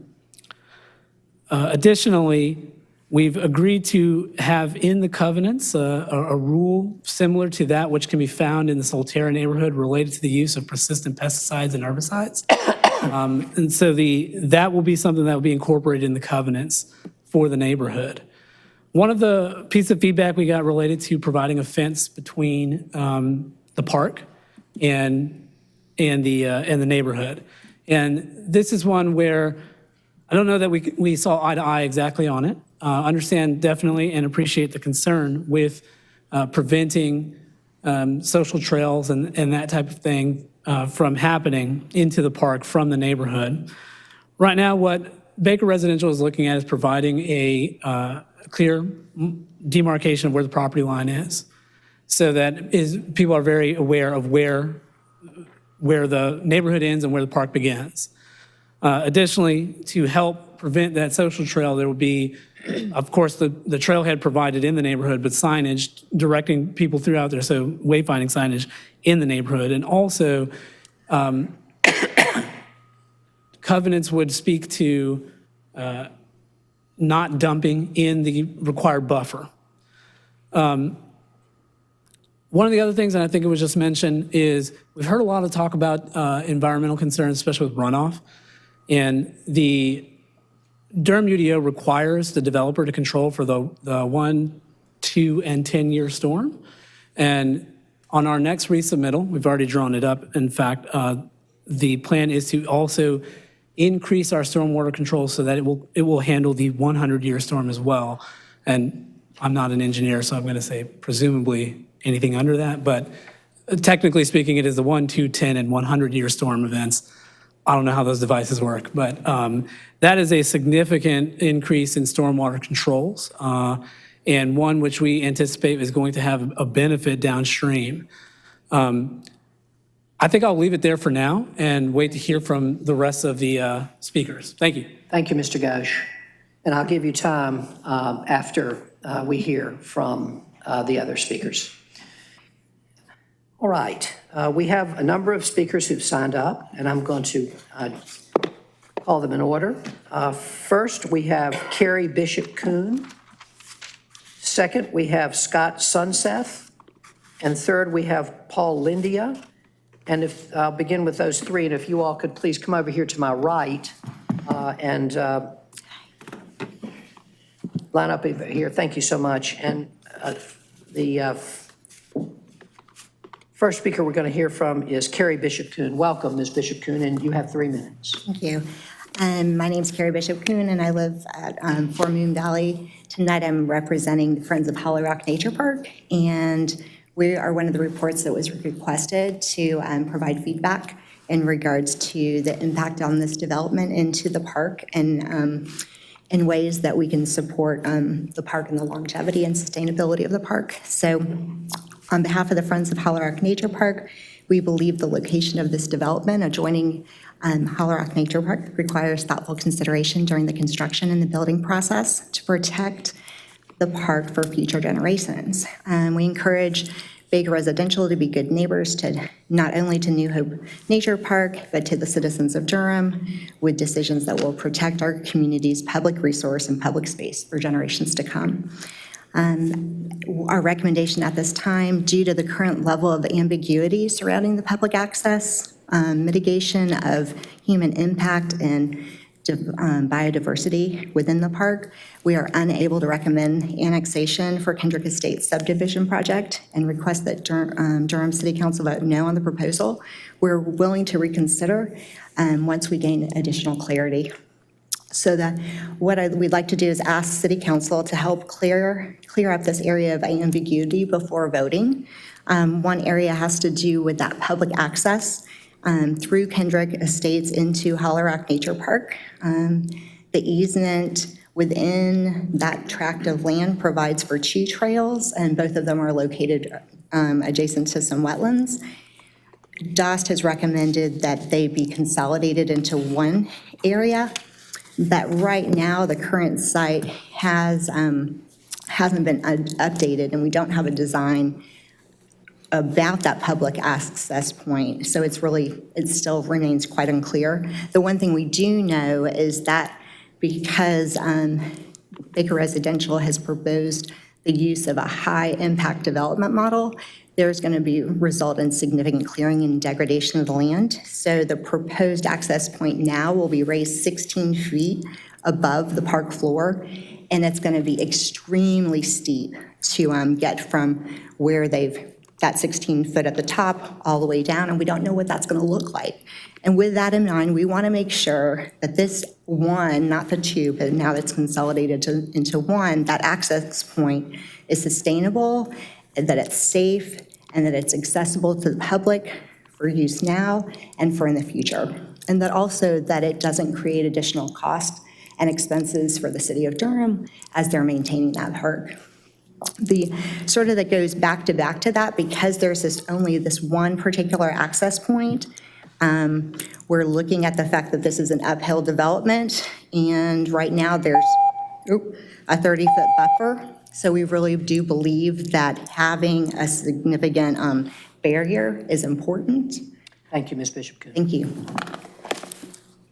Our next speaker will be Scott Sunseth. Welcome, Mr. Sunseth. You also have 3 minutes. Thank you. I have a PowerPoint presentation I'd like to say. First of all, I am one of the homeowners that you'll see identified in the following photos and videos. I'm colloquially referred to as homeowner number 1. So there's two main points we like to make for you tonight. Number one is that we have an existing, ongoing, almost 2-decade stormwater drainage problem in our subdivision. I'm going to show you photographic and video evidence of that. And number two, that we think the Kendrick Estates development, as it's been designed, will only exacerbate that situation and make a bad situation worse. So, let me orient you. Here's the Kendrick Estates development. This is Trinity School right here, and our homes abut, our backyards abut up to Trinity School. This is another view. The drainage comes under the road right here, under Pickett Road. It follows a natural channel. It goes under the road at Trinity School right here. You can see this open section here. I'll show you that in just a second. And then it hits my backyard right about this point here. Here's a picture of the stormwater channel as it goes under the Trinity School. You see these 3 large culverts, and you'll notice that the channel here is deep and wide. It's adequately designed to handle the amount of stormwater that comes through it. Unfortunately, when it reaches my backyard, I'm standing on my back deck right here. You can see these 2 streams coming together that are overflowing. This is stormwater on May 6, 2004, shortly after I moved into the subdivision. I moved in August of 2003. We had a couple storms. I finally decided I better start documenting this with some photographic evidence. And then you'll see the same area here to orient you. This little tree here is the same as this large tree here 16 years later. This footbridge you'll see is a landmark in several of these photos. You can see the amount of stormwater coming down through here. This is egressing into my yard. It leaves a lot of debris. It's eroded the yard. I can't grow anything there. And it's just really destroying the property value. This is looking west from my backyard, the same deck. You'll see that the channel here flattens out considerably. There's no slope. It broadens. It's called an undefined channel. And the water now, instead of rushing along, as you saw in that earlier photo, spreads out and into the yards, causing pooling and stagnation that you'll hear about in some of the other photos. This is the last video I'd like to show you. And if a picture is worth 1,000 words, I think the video should be worth about 10,000. You'll see that bridge that I told you was a landmark come up in just a second here. You can see we've got between class 2 and 3 whitewater rapids forming right under that bridge. You can see the amount of water and debris that comes into my yard. The erosion's been going on for 16 years. Again, this is a problem. It's only going to get worse. Next speaker. Thank you, Mr. Lindia. The next person on my list is actually... I'm sorry, that was Mr. Sunset. That's Mr. Sunset. I'm sorry. This is Mr. Lindia. Thank you. Welcome. Please give us your name and address, and you have 3 minutes. Thank you. My name is Paul Lindy. I live at 4316 Forest Edge Trail in house number 3. This first slide here, you'll see water nearly filled the backyard and destroying landscaping. This similar views here also show water up to the screen porch structure. This video shows what occurs with the channel pictured on the right when heavy rains occur.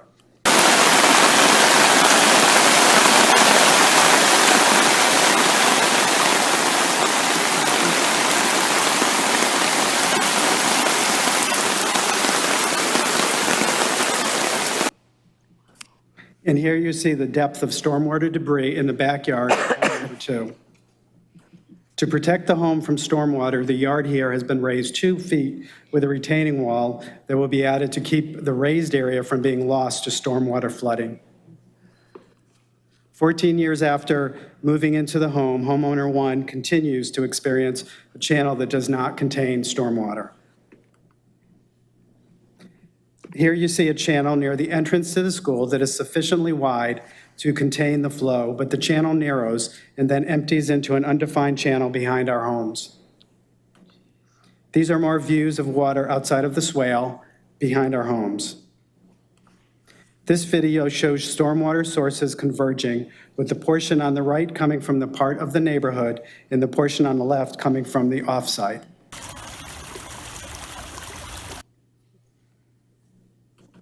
The extreme volume of offsite water at the forest often completely overflows the neighborhood drain pipe, and the drain pipe cannot even be seen here. The quality and the veracity of the stormwater passing through our backyards is so forceful that it can move heavy objects a long way, like this cinder block that is carried a length of a half of a football field. Finally, here you see a maintenance challenge where deck posts cannot hold paint due to persistent moisture on the ground. Thank you. Thank you, Mr. Lindia. Our next speaker is Karen Lindia. Thank you. Thank you for coming tonight. Please give us your name and address, and you also have 3 minutes. Do I get my slide up? I'm sorry? Can I get my slide up? Oh, yeah, it's coming back up. Okay, thank you. Hi, I'm Karen Lindia, also at 4316 Forest Edge Trail. What you see here shows the current stormwater flow from Kendrick Estates in its current undeveloped status. About half of that water is going through Trinity School in our backyards, the other half through Hollow Rock Park. In this as-is state, you have seen that we have significant problems with stagnation and saturation and with post-rain ponding persisting for 2 to 3 days, sometimes longer. This shows what is proposed. Sorry. For Kendrick Estates, with all of their stormwater being planned to come our direction in addition to adjacent acreage surrounding their property. We understand that they plan a 100-year detention pond, and their peak flow rate will not increase the flow rate we experience now from other sources. In the absence of final information about the extent to which Trinity School plans to improve the swale on their property, however, these variables do not sufficiently mitigate our concerns about greater volume being released over longer periods of time. The assertion we have heard that there will be no net impact seems impossible based on current information. We have been negatively impacted by upstream stormwater for a long time. We are not against the annexation and development of Kendrick Estates.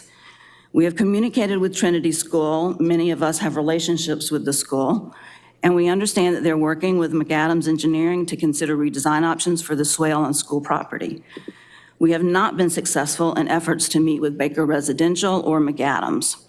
We don't have the information needed for us to be confident of resolution and a long-term effective strategy. City Council members, we respectfully ask that you defer annexation of Kendrick Estates until the parties can work together along with a city engineer in order to solve our ongoing problems and ensure that new ones are not created. We also ask that all of Kendrick Estates stormwater be directed toward Hollow Rock Park. And I'd like to ask Ms. Struthers, I may not have heard this, but we did email the City Council a letter last week, and I did not hear mention of that as being in the record. Thank you. Thank you, Ms. Lindia. Our next speaker is Tiffany Friesen. Ms. Lindy, we will get an answer to your question. Thank you, Ms. Friesen. Please give us your name and address, and you have 3 minutes. Okay, thank you. Hello, I'm Tiffany Friesen, and I'm the tenant of the 4313 Branchwood Drive property owner who is my brother. I spoke at the December City Council meeting regarding the stormwater issues near my home because I was concerned more development nearby, without assessing this existing issue you just viewed on the PowerPoint and solving it, will make it worse. If no remediation is done to the existing off-site stormwater channel near these homes, the situation will get worse. If this channel receives additional water from Kendrick Estates, further improvements will be needed, especially in the forested area that delivers the off-site stormwater to New Hope Creek. If the developer of Kendrick Estates wants to use this above-ground channel that ends behind our homes to send additional stormwater to New Hope Creek, then please require those benefiting to participate in the cost of upgrading the channel.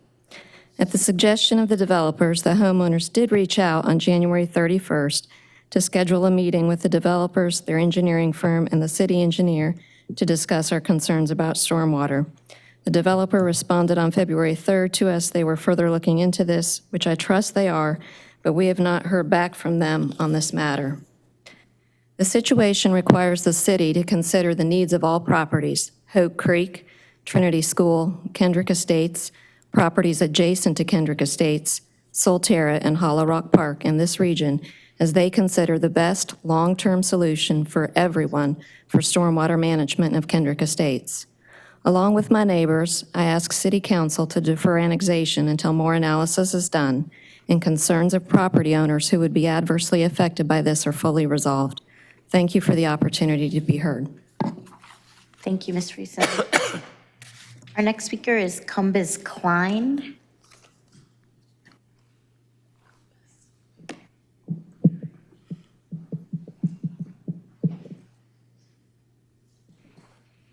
Thank you, Mr. Klein. Please give us your name and address as well, and you have 3 minutes. Thank you. My name is Cumbus Klein. I'm the president of the Hope Creek Homeowners Association. I reside at 4203 Forest Edge Trail.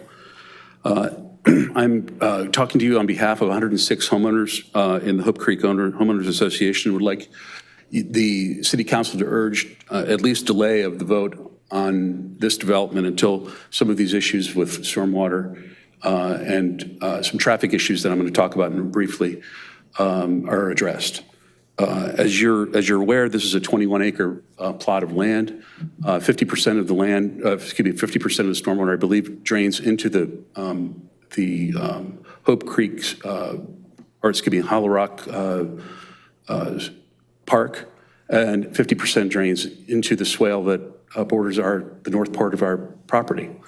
And as such, as you've seen in these videos here, are some of our homeowners at the northern end of the development have experienced a great deal of stormwater already. And if they're proposing to increase the amount of water that's going to be coming through there, it's going to only make things worse. It's true that the 100-year retention pond is probably a good idea to address peak flow water, but it probably does very little to reduce the total water amount, because eventually that water will come down into the swale between Trinity and the Hope Creek development. We fear, in addition, that it's possible that the other homes across the eastern part of the western part of our development may also experience the same types of problems with water with this increased flow. The second concern we have relates more to traffic. As you're well aware of in this design, the egress and access to this development opens up onto Randolph Road. I believe, based on at least the city planner's estimations, that there's going to be at least 450 cars that are going to be traveling in a 24-hour period. The southbound lane of Randolph Road at present is very backed up, and it's very likely that it may require either a traffic circle or even stoplight to manage the traffic from this development. We think that at least the current plan has not really adequately addressed this issue, and we urge the City Council to at least look at this in further detail before proceeding with a yes or no vote. Thank you. Thank you, Mr. Klein. Our next speaker is Spencer Jennings.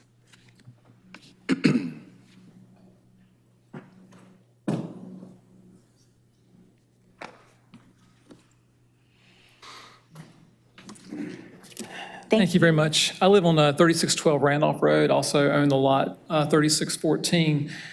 We are on the direct southern side of the property development done by proposed by Kendrick Estates. We purchased the property back in 2005 with the intent of creating a building lot on the back side of that property.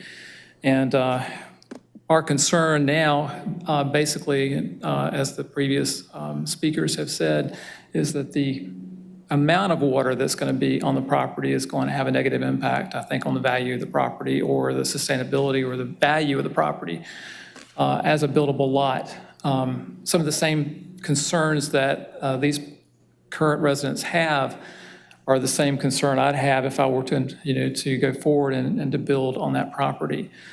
So my concern follows along with them that the decision to annex be deferred, at least until all the parties have gotten their issues resolved, and look at maybe other possible ways of handling the stormwater. I have had conversations with both the engineers, the developer, the city planners, and they've all been very thoughtful and helpful. And I do understand that the stormwater is largely going to be contained as far as the peak flow volumes. It's just the volume is my big concern. And just the period of time that the water is going to sit on the property. You might have a flow that might last a day or so, and now it's going to be about 3 times that amount. So that's my concern, is just the potential impact to the value of the property and just the nuisance value of having water on the property for that period of time. Thank you very much. Thank you. So we've reached the end of our speakers. Mr. Ghosh, if you'd like to come back up and provide us with any additional information. Thank you, Mayor Pro Tem Johnson. Yeah, I wanted to discuss or respond to some of the things you just heard. One of them was about the public access, and I think the concern was that the design for it is unclear. And I would agree that the design for it has not yet been completed, and it won't be completed until we get to construction drawings and site plans. So I don't know what level of certainty we can provide ahead of that, but as I said, the feedback that we've gotten with respect to providing that access in a sustainable, low-maintenance way has been received, and that is something we're working on with your staff to provide that type of access. But I will tell you that we don't know exactly what it will look like, and we will not know that for a while.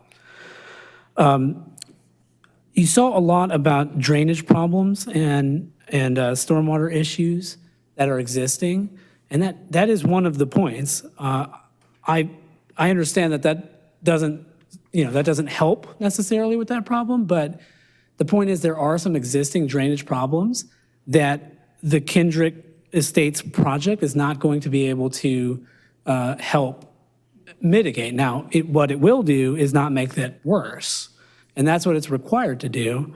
And it's required to do that, as I said, for the 1, 2, and 10-year storm. And in this case, Baker Residential is also going to be upsizing its stormwater controls to handle the 100-year storm.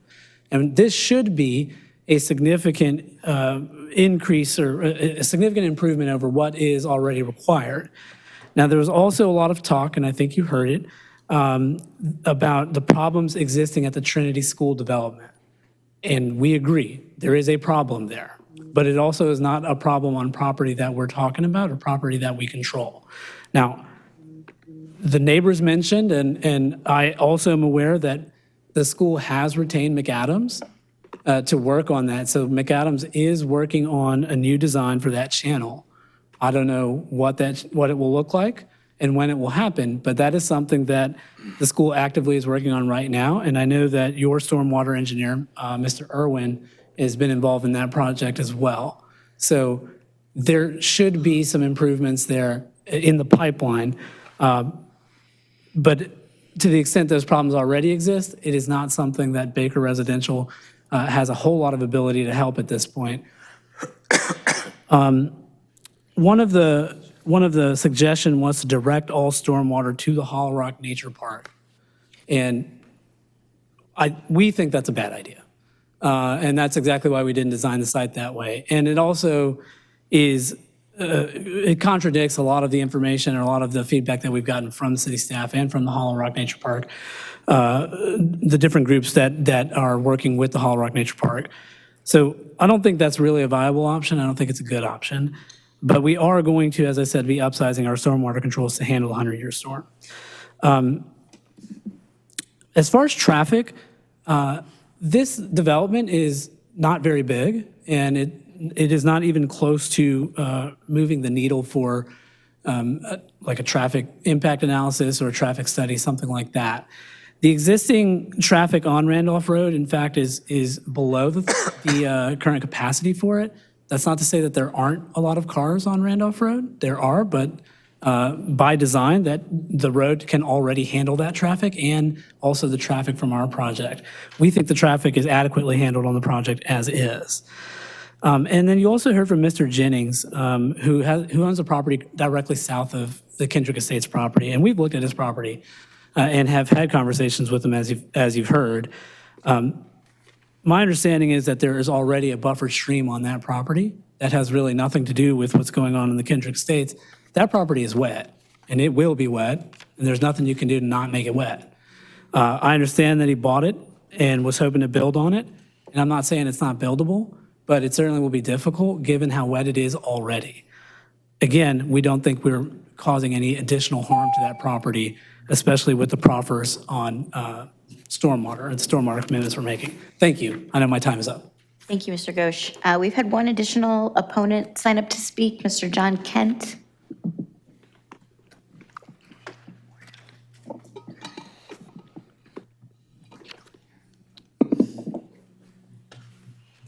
Thank you. Please give us your name and address, and you have 3 minutes.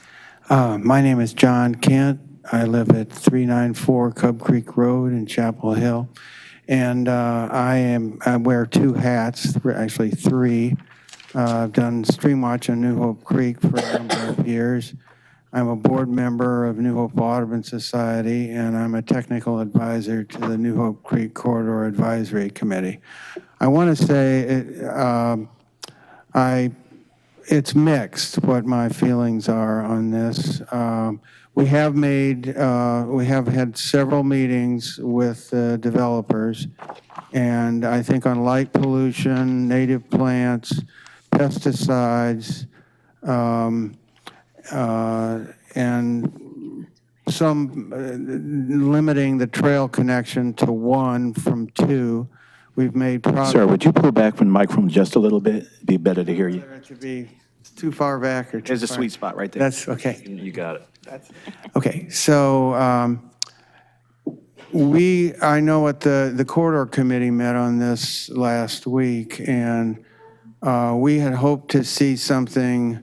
I think everybody, we had hoped to see some change in the site plan regarding the trail connection on Road A, which is the one to the north off Randolph Road into the nature park. And we haven't seen that. And then most everybody wants some kind of physical barrier between this is on the west side of the property only, between the nature park and the housing development. Where exactly that is going to be is still unknown. So at Solterra, there was also a neighborhood meeting, and I attended, and the developers, Mark and Brad, yes, were there. And they did mention putting up a fence actually on the park boundary, and I believe it was mentioned 6 feet. Standard code won't allow over 8 feet, but we didn't see any of that as we got a written response to the corridor committee letter. So those are still outstanding, and I would urge you to vote no tonight and postpone this a little bit more till we get those issues resolved. Thank you. Thank you, Mr. Kent. Is there anyone else who would like to speak on this item this evening? Yeah, Mr. Ghosh, you have an additional 14 minutes of time to provide you with equal time with the opponents. But if there are any additional speakers other than Mr. Ghosh, good to hear them first. All right, great. Mr. Ghosh, I'm sorry, would you like to speak? Okay. Can you tell us, are you a proponent or an opponent? I'm a proponent. I don't believe that this estate should be built. I'm sorry, hold on. That's an opponent.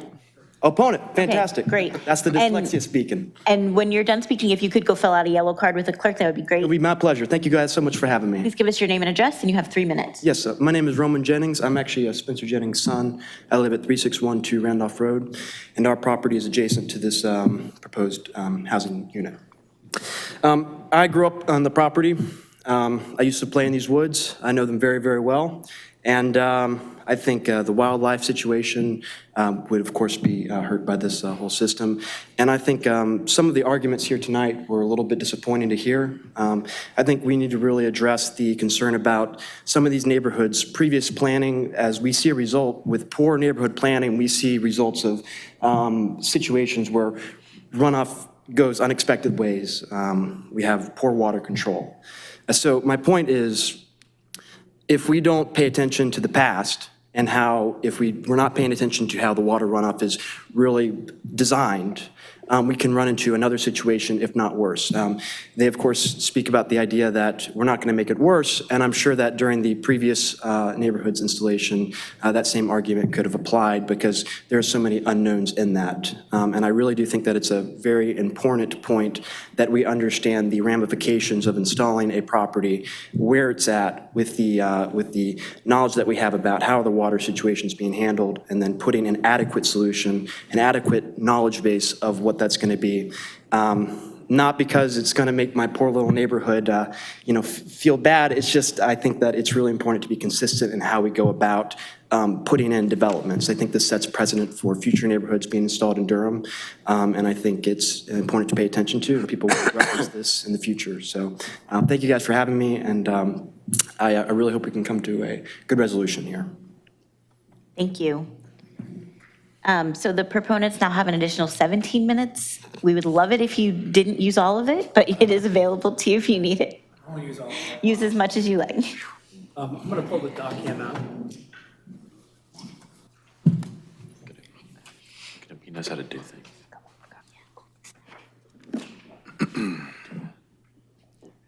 And does the mouse work? Maybe not. Maybe it's easier if I orient it correctly. Okay. So this is the Kendrick Estates neighborhood here that we're looking at, and this is the Trinity School. You can see the floodplain area and the flood areas on this map that are existing, and you can see many of the homes in this neighborhood just south of the school, back up to it. Now, this is where you're getting a lot of the stormwater issues that exist today, and it's not surprising. Now, you also have an issue with the way that stormwater is conveyed. Oh, thank you, Vivian. Sorry. It's much nicer. There also is an issue, as has been noted, with the way the stormwater is conveyed from the school. That's also causing an additional issue with stormwater here. So I just wanted to point that out, just so you can get an idea of how wet this area is. Now, this document is just an exhibit that shows some of the buffering that's being provided. I don't know if you can read that very clearly, but I know I can't. So the required undisturbed buffer area is about 3.2 acres, and what's being proposed on the site plan is about 1.91 additional acres of undisturbed. Well, I'm afraid there's going to be feedback or something. I'm going to put this mic down. So, what we're talking about here, I think, is a very respectful development, and one which has taken into account a lot of the feedback that we have gotten.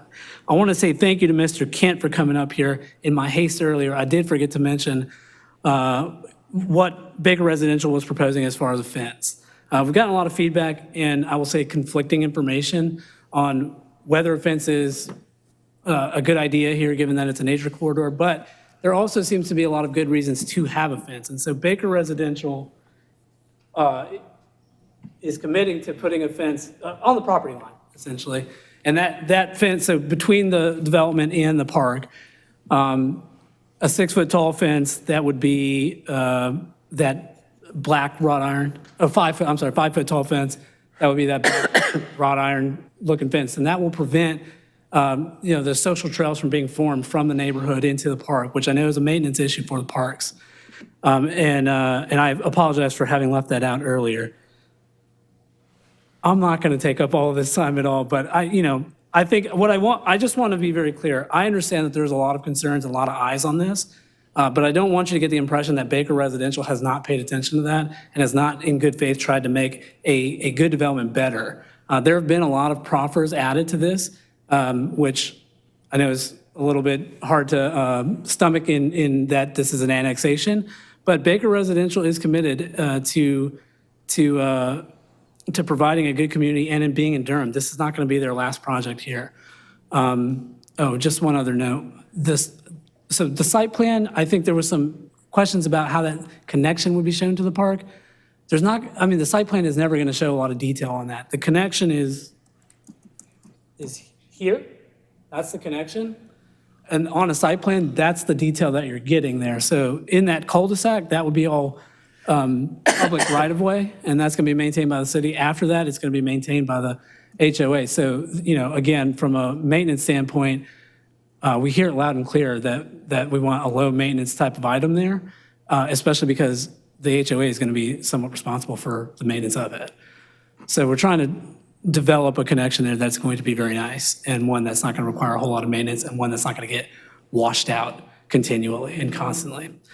Thank you very much. I'm happy to answer any questions that you have, and hopefully you can support this annexation tonight. Thank you, Mr. Put that other Ghosh. picture up on the doc cam. I'm sorry? You put that other picture back up. With the floodplain. There you go. Is there anyone else who would like to speak on this item, this public hearing item tonight? Yes, ma'am? Different, yeah, if you've already spoken, then yeah, that's all, sorry about that. All right, so I'm gonna declare the public hearing closed, and the matter is now back before the council. Are there any council members who would like to, yeah, Councilmember Caballero. I just have a question because my understanding of proffer is different, and maybe I've just interpreted that different. I've heard the word proffer twice, and in previous meetings, when someone is proffered, then it becomes text and is part of the deal, essentially. So any commitments made would not be enforceable by us, as this is an annexation. We don't have a development plan where you would be able to make those proffers. So what's being offered is technically not a proffer then? Right. Thank you. It's just a promise. Yes. Thank you. Thank you. Yeah, I was hoping to hear from Mr. Ghosh about that issue. And I'll just be a little more direct. Mr. Ghosh, I heard you use the word commits, committed, is committing on behalf of your clients here. What does that mean to us, given the context we're in? Well, it doesn't mean that it's something that's enforceable by the city, and I explained that at the very beginning of my presentation. There's not a tool here available to us at this annexation to provide those proffers. Nevertheless, this is what Baker Residential has told the neighbors and many of the advisory boards that it is going to accomplish on the project. It is a promise. And if it's one that they don't keep, that would be very unfortunate, both for them and for the city, but it's also, is also one that the city would never allow a developer to make twice. And Baker Residential is committed to this project and is committed to being in Durham long-term. So I recognize that there is there's some discomfort with making any type of commitment on this project because the city has no ability to enforce those commitments. However, I'm asking you to put your trust in Baker Residential to implement these promises that they've made. And they're promises that we think are a good idea. The people who have given, many of the neighbors who live here have given those ideas based on their experience living there. And when we have looked at them and thought about how that would impact the property, they all sound like really great ideas, actually. They all, using native plantings, not having invasive lighting. All of this sounds like great ideas and things that Baker Residential is happy to implement, especially if it's something that the neighbors are asking for and something that will make them happy. I don't know what else to tell you on that other than that I believe that Baker Residential is going to be doing these and definitely is committed to doing them for this project. Thank you. Mayor Schul. Thank you, Madam Mayor Pro Tem, and thank you for presiding. I would like to hear from a member of, a representative of the developer, other than Mr. Ghosh, who might comment on the question that Councilmember Reese asked regarding the commitments that you all are making.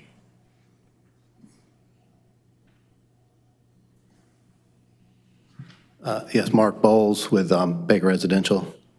Mr. Mayor, could you repeat the question, or if there's a specific one? So you all, we had a letter listing the commitments that you all had made, the promises.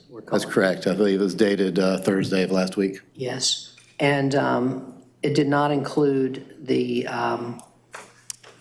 fence, the 5-foot fence that Mr. Gosha just mentioned.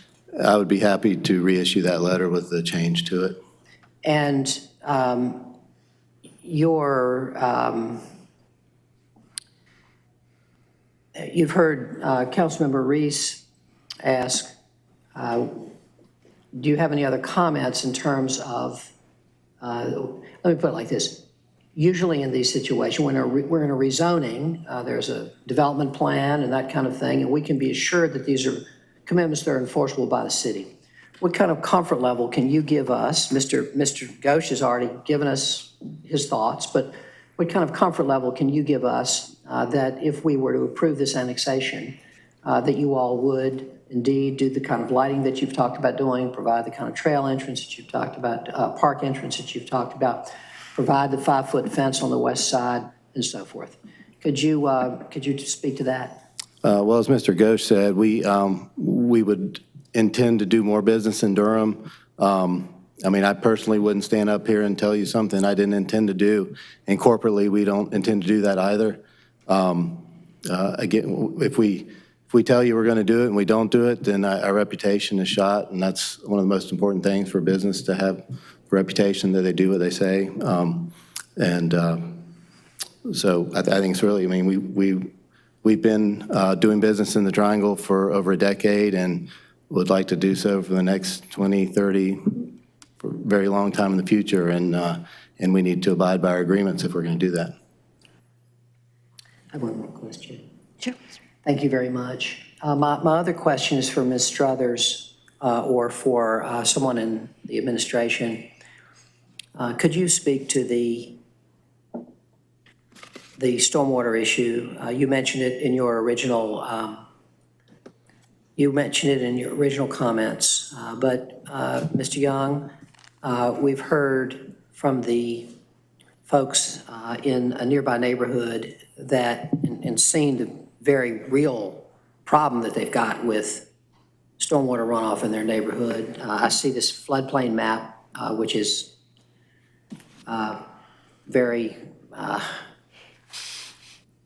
also very important, illustrative.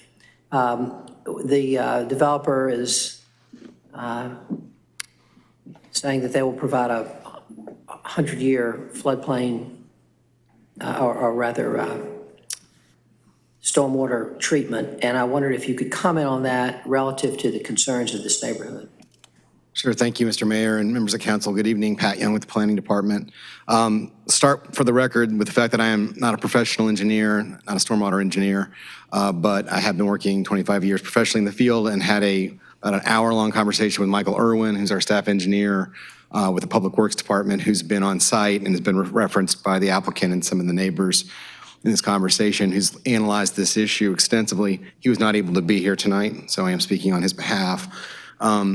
He did verify for us, and Ms. Struthers was part of that conversation. He did verify for us that there is indeed a existing drainage concern at the rear, the north end of the Hope Creek subdivision.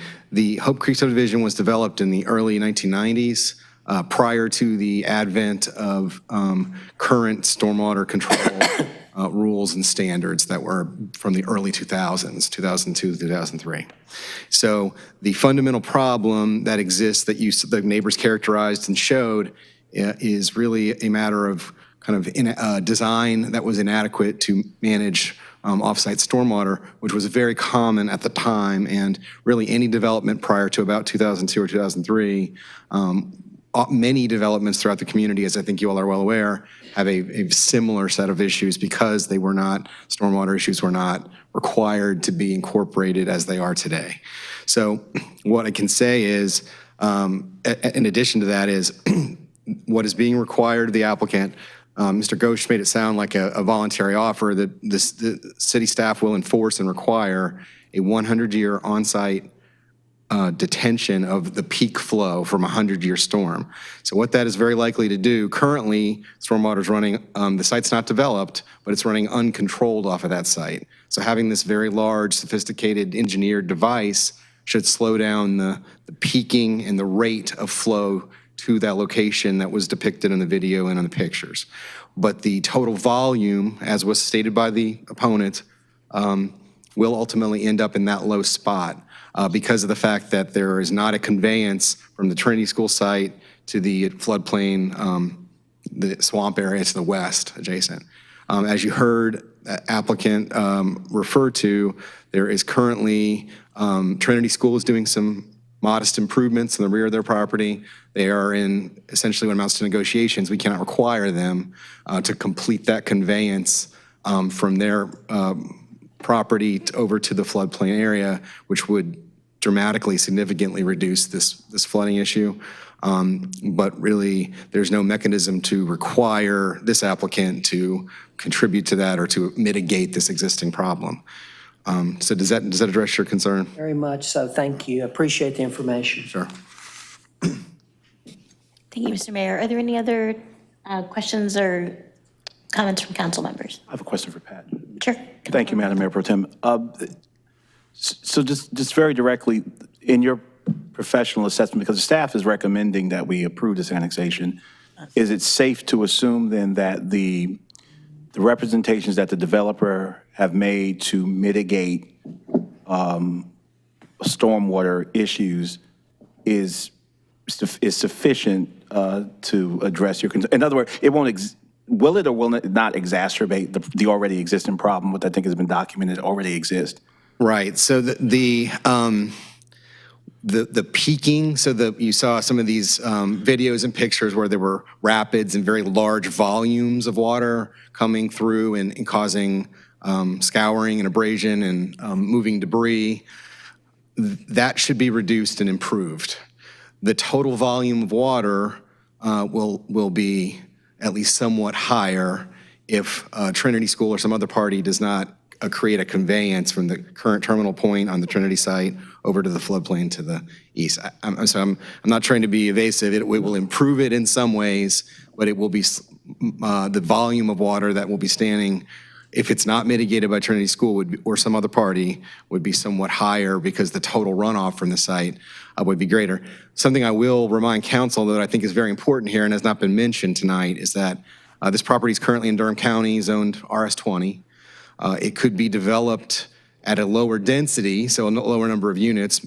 This 20-acre site, I think a reasonable number that would of larger lot developments that could be on septic tank or some other on-site treatment would be 12 to 15 at the most. But that the county only requires a 1-year storm detention, which is really just a dry pond or some kind of very modest swale or device that would not provide anywhere near the level of treatment that's being proposed by the applicant. So just so it's clear for all, including you all, that this property could be developed in the county with less homes, but with a much, much lower level of stormwater treatment. Does that make sense? It does. It's helpful. So it could make it better, but it might be worse. It will make it better in some ways in terms of the scouring, at the rapid flow of the water. The total volume of water will be greater. And I think, again, that's true for any time that land is developed, more water is running off of it. And so, again, I think we certainly as staff are concerned because every development prior to about 2002 has some deficiencies in terms of stormwater conveyance and treatment that I think we understand as a community that we need to work where we can to mitigate and improve these situations, but that it's difficult to put that entire burden on each upstream developer. North Carolina law allows, when water runs one direction, North Carolina law allows that water to continue to run that direction after development, if that makes sense. Yes. So we'd be concerned about setting a precedent where it's the sole responsibility of this offsite party to mitigate an existing condition. So I guess, colleagues, the issue or struggle for me is I think the first line of the the medical oath is first, do no harm. We of course don't want to approve development that will cause harm to those around them, around the development. I guess the question for me is, however, we applying that principle, I mean, this development may, in theory, affect some homeowners' physical property. And I guess the larger application of the principle for me is that, I would like to not approve developments that further gentrification for whole neighborhoods. And how do you, what standard, if we're going to employ that standard to protect the physical property of some homeowners, notwithstanding that some proffers or promises have been made that our staff thinks would address those issues and could potentially mitigate. What about not approving developments that does damage that's not physical in nature, but neighborhood changing in nature? And developers, have the right to do business, and we approve developments all the time. I guess for me is the question: do I believe this developer will do what they say? I think there's a compelling case that if they don't, that's certainly the end of me voting for anything else they do in Durham. And secondly, given the pre-existent problems, which I think were documented, and the staff's satisfaction, if you will, or the threshold being crossed with the staff to approve the development. And again, hearing the planned mitigation efforts with respect to stormwater, and I appreciate the developer will reissue the letter, including the fence. I'm teetering. I'm inclined to approve it, but I am concerned about exacerbating a pre-existing issue. But I'm also concerned about the ability to apply that to other developments that I think or we may feel that have impacts on neighborhoods that we approve routinely. It may not, and for far many more people than a few homeowners whose posts are being washed out. We're talking about the character of whole neighborhoods. So in times like this, we've got an incredible staff. I tend to defer to the staff in when there's issues like this, and I take what the developer said at face value. And if the mitigation efforts are going to be carried out with respect to stormwater, I'm leaning towards approving it, but I'm interested in hearing from my colleagues on this one. I haven't put an exclamation point on it yet. So thank you, Mr. Mayor. Thank you, Madam Mayor Pro Tem. Thank you, Councilmember Middleton. Mayor Schul? Thank you. I want to first thank my colleagues for urging us to hold this last time. I was definitely ready to vote. Once again, I was wrong. So thank you all for pushing us to keep the public hearing open. You're allowed one a year, Mr. Mayor, and that was it. Okay, well, again. Because I think we've definitely got a much better outcome than we would have had if we had not held it. So again, appreciative.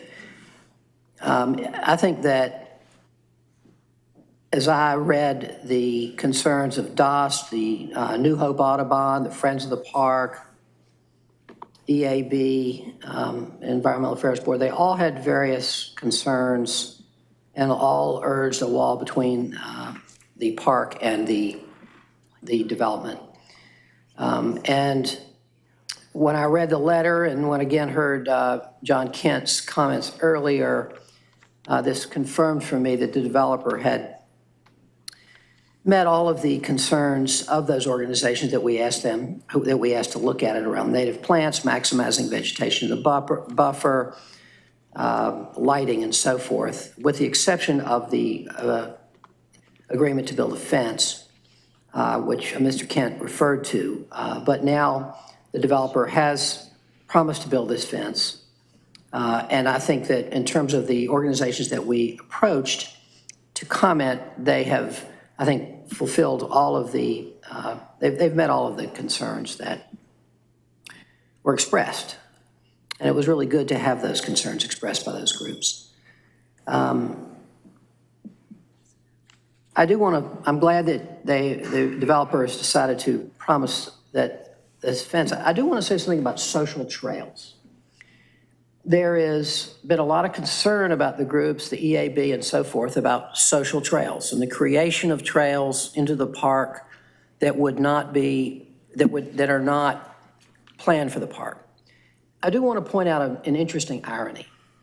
I would say the number one issue in our region right now in terms of parks is people and trails is the people who are adamant, the environmentalists who are absolutely adamant that we keep those social trails on the airport land. Social trails are an interesting issue. And I don't think that, you know, there's this promise to build the fence, but I just want to say that I've seen the defense of social trails, the incredibly powerful defense of social trails from a whole nother camp of people. So just a comment. I think that where I come down on the stormwater situation is this.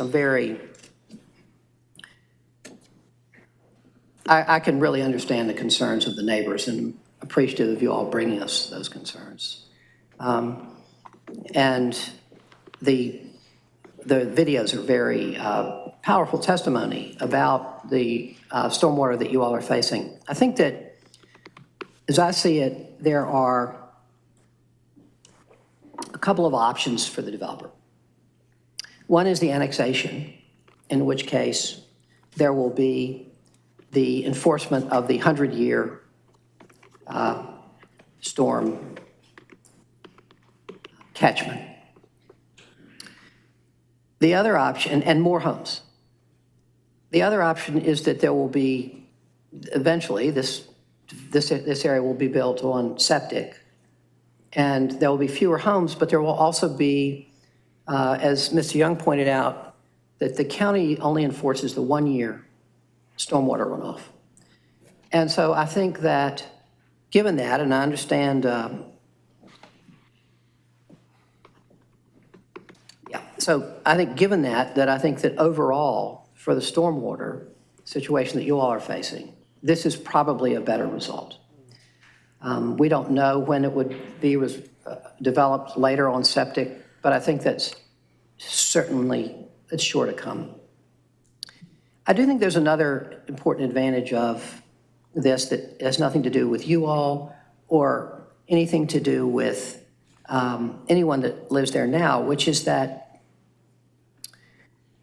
a couple different things. One is it's by annexing, we need housing supply and as a community. And by annexing, there will be more housing supply, which is an important need that we have. It helps keep our housing affordability. It's an important aspect of housing affordability. And the other thing is that this is a wonderful park, and it's good to have more people living in this kind of proximity to this park. And I think it's the same as I feel like about Central Park downtown, that we've added a lot of density around Central Park downtown, and it contributes to the number of people who are able to enjoy it. So I think that is something that is also advantageous about this. I do have one question for the developer. Would you be willing to provide the off-site improvement at Trinity School or contribute to that improvement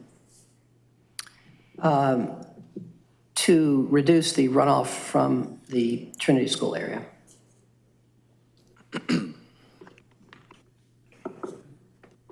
Mayor Schul, what type of contribution? I mean, it's unclear. Financial. A financial contribution to the school's current plans? You know, Mr. Ghosh, these aren't committed elements. We know that. We're all making promises. So here's what I'm asking you. If Trinity School is making improvements or is considering making improvements to its drainage. The channel that we saw in the video in order to reduce this runoff, and that we know that the total volume of water coming off of Kendrick, although not the peak flow, would be larger, would be more significant given the development. Would you all be willing to make a financial contribution should Trinity School go forward with this improvement? Give me a second. Okay. Pat. Would you clarify again just the, you mentioned the piece about the additional volume of water without the improvement or the rechanneling of the corner. Could you just kind of walk through that? I know you've had some conversation with other staff about it, so you may not be completely versed, but what your understanding that is? That would potentially cause you to have maybe a little different opinion about the volume of water. I think you said something about without that improvement, the volume of water would increase. Well, so without the stormwater device being proposed by the applicant with this, being required of the applicant, if is what's approved tonight, there will be uncontrolled flow from every location north of where the device is proposed. So the speed of the water, the scouring, it's how quickly the conditions that were shown in those videos where you see high volumes of water running and scouring would definitely be dramatically reduced. But the overall total volume of water that would eventually run out of that device, slowly controlled, would be higher. So am I answering the But then you made a comment, something about, but without some improvement to the Trinity School.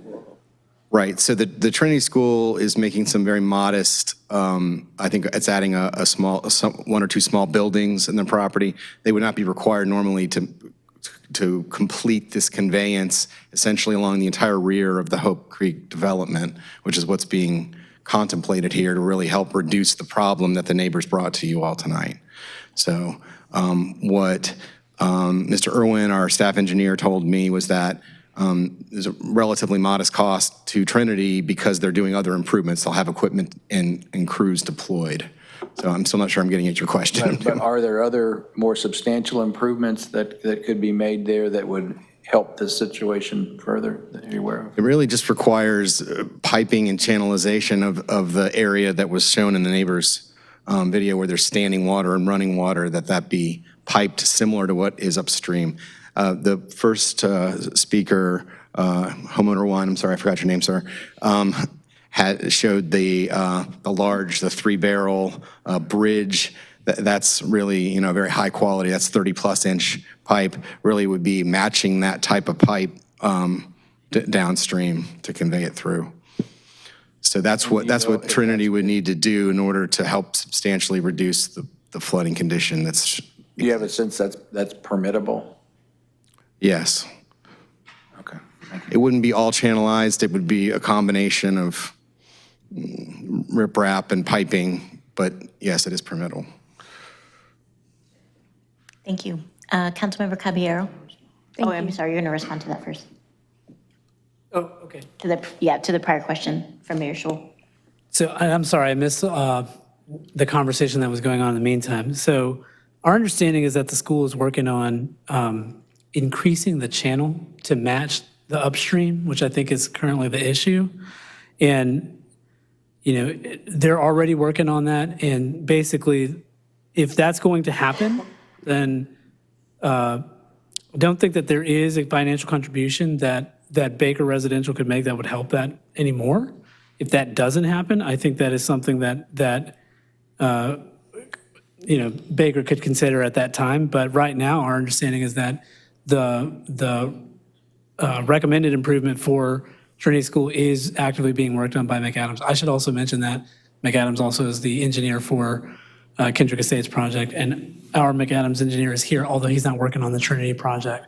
But the understanding is that's what the school is doing already, is increasing the channel to match the upstream. So that's consistent with my understanding from talking to our public works staff. I guess what I would emphasize, though, it's not clear to me that the city can require the full improvement that's being contemplated. It is accurate, as Mr. Ghosh just said, that the Trinity Park is looking at doing that, essentially trying to be a good neighbor, for lack of a better term, and try to benefit. It also benefits their property. They're having some of these same conditions that were shown. Thank you.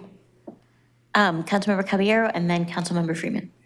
Thank you. I had a quick question because reading about the fence, did I hear correctly that it would be wrought iron and 5 feet tall? It'd be 5 foot tall. It's the black aluminum that looks like wrought iron. Okay. It's and I what the just said- UDO Yeah. prefers. Yeah. And it's a fence ordinance. Who prefers that?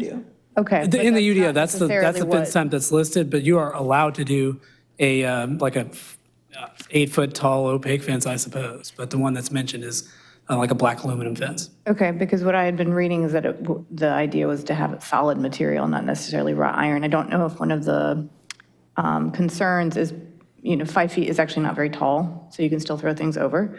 And critters are still going to come back and forth between wrought iron. You might keep the deer out, but if the goal is to kind of separate the wildlife completely from the park, that's just out of curiosity. No, it's interesting that you mentioned that.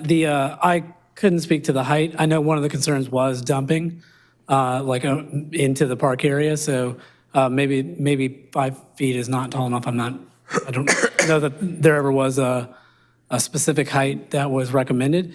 But the part of the issue was actually that this is a corridor, a wildlife corridor. So the fence does tend to prevent some of those movements, and that's not what the intent is. The intent is to prevent humans from moving into the park. Thank you. And in that regard, I think the fence would work for that. And then I have a second question. Are folks going to be allowed to park, the public going to be allowed to park in that cul-de-sac to access that, the trailhead? Right, to the same, it'd be a public right-of-way, that cul-de-sac, yes. Thank you. Thank you. Councilmember Freeman. My question was for staff. I was just going to ask if you felt like it might be beneficial to hold on until Trinity Park or Trinity School actually completed the project to see how the improvements were having an impact in the neighborhood before moving forward with Kendrick Estates. Sure, I'd really want to leave that to you all's judgment. As I tried to state earlier in response to Councilmember Middleton's question, I look at this as a previously existing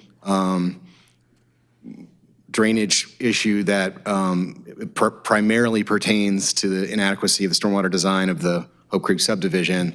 The extent to which that this is worsened is modest or negligible because it is improving the scouring and the flow, even though there will be some modest increase in the water, and that it does appear as if Trinity School is proceeding forward. But if you all want to defer this until that action is completed completed by Trinity School, I would certainly respect that. They would have to show on there's a site plan currently under review. They could depict it on the site plan, but that they could always amend a site plan to remove it later. And so really there won't be any guarantee, 100% ironclad assurance that this will be mitigated until that's installed, which would very likely be, plus or minus 6 months at least. So just so we're clear on the timing that would be involved. One other quick point on the fence, if I might. I'm sorry, I know that wasn't directly your question, Councilmember Freeman. The design Mr. Ghosh referred to is certainly permissible, but it's not required by the ordinance. If it's, except for the small portion that would be directly adjacent to the cul-de-sac, and you'd be up to 8 feet tall, which is allowable by the ordinance. But the design is permissible that they described.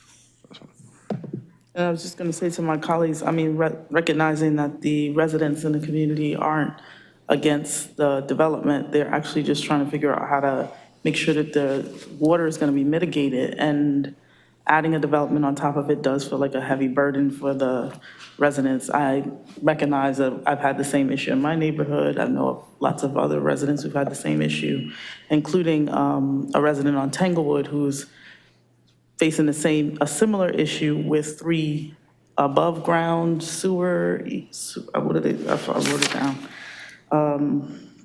raised sewer access in their inflow areas. And so just noting, like, there's a lot of unmitigated items that could be brought into this situation that could need to be mitigated,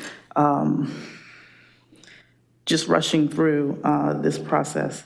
I do want to caution and just ask for more time, and recognizing that if Trinity is already working to try and do some mitigation, that we at least see what that looks like prior to saying yes to a development at that location. Thank you, Councilmember. Are there any additional comments or questions from members of the council? Just one quick question for Pat. Assuming we did wait and Trinity went forward with their plans, bracketing out the political considerations, what are the virtues from a planning point of view or physically or that could be derived from that? In other words, would that be a good phased activity in terms of actual physical impact on the problem? Sure. So I guess the X factor here is I don't have a sense, really any sense of Trinity's timeframe on actually delivering the project. Site plans are good for 4 years. So the site plan's currently under review. They would have, assuming it gets approved in, say, the next 2 or 3 months, they would have up to 4 years to deploy both the building project that they have and the installation of the pipe.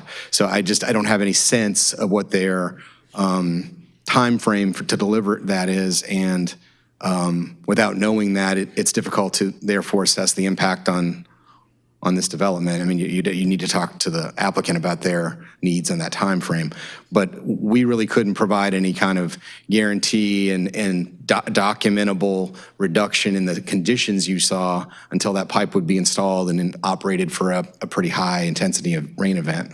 Thank you. And therein lies my concern. I appreciate the animating spirit of Councilor Freeman's concern, but without a representative here from Trinity, I mean, 2 things I don't want to do. I don't want to unduly reward a developer. I don't want to unduly burden them either. And without a representation from Trinity as to when they, what the timetable is, that here, I don't know how operational I'd want that speculation to be on my decision tonight. But I do appreciate the, as I said, the animating spirit of the concern. Thanks. Thank you. Mayor Schul? Would you like a motion, Madam Mayor Pro Tem? Are there any additional thoughts, comments? Great. Yeah, I believe a motion would be. Thank you. I'm appreciative of all the different complicating issues. I think that the alternative of leaving this unannexed and county will have potentially a worse stormwater effect on the neighborhood than the annexation with 100-year stormwater treatment. And I think that in many other ways, this developer has worked very hard to meet the concerns that we asked from all the groups that we asked them to meet with. And I'm impressed with that. They need to keep their promises. Yeah. Anyway, so with that, I'll move that we adopt the ordinance annexing Kendrick Estates. Will there be any discussion? I believe we'll see if there's a second, and then, yes, we can have discussion. Councilmember Freeman? So I just want to make note that I think it's important to recognize in 1990, prior to the stormwater regulations being put in place, that these locations were all developed in the same manner based on rules and regulations. And it's incumbent upon me to also note that that same floodplain was there and it was still developed in.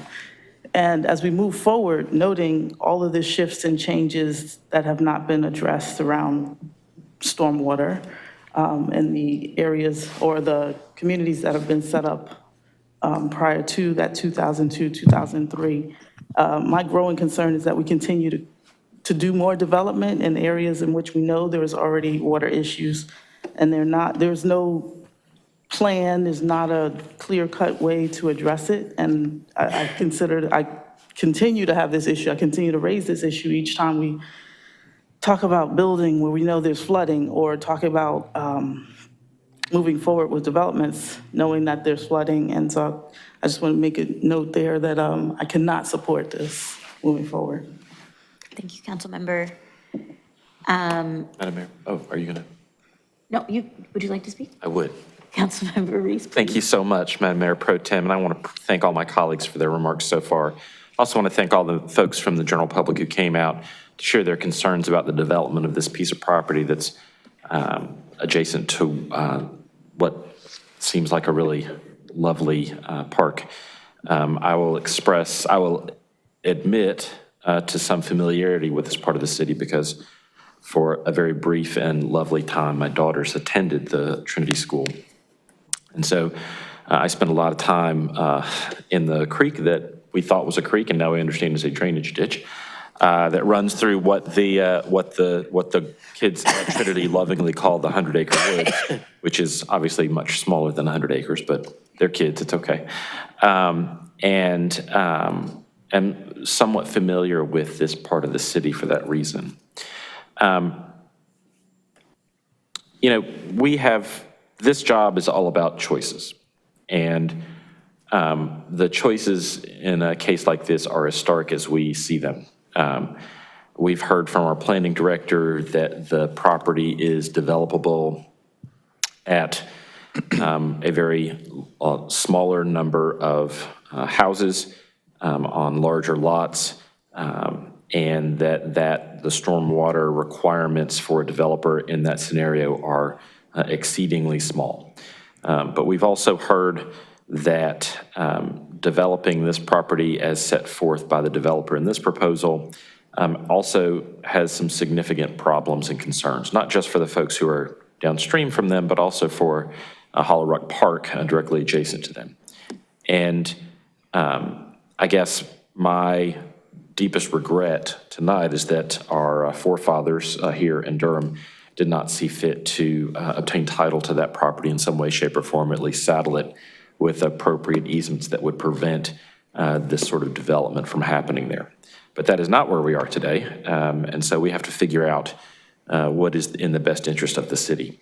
I will point out to something that Mr. Ghosh said about the fence that struck me a little funny, and I went back and looked into this in terms of the folks who proposed the fence. I don't believe the only concern was folks not being able to toss things over the side, although certainly if that was the concern, a 5-foot fence would be wholly inadequate for that purpose. It was also so that people could not see through the fence into the development, which a wrought iron or a looks like wrought iron fence would also be wholly inadequate. And also to prevent the domestic pets of the folks who live in the development, dogs, but also the most vicious predator we have in our urban environment, the house cat, that they would not be allowed to have access to the park and impact the wildlife that is there now.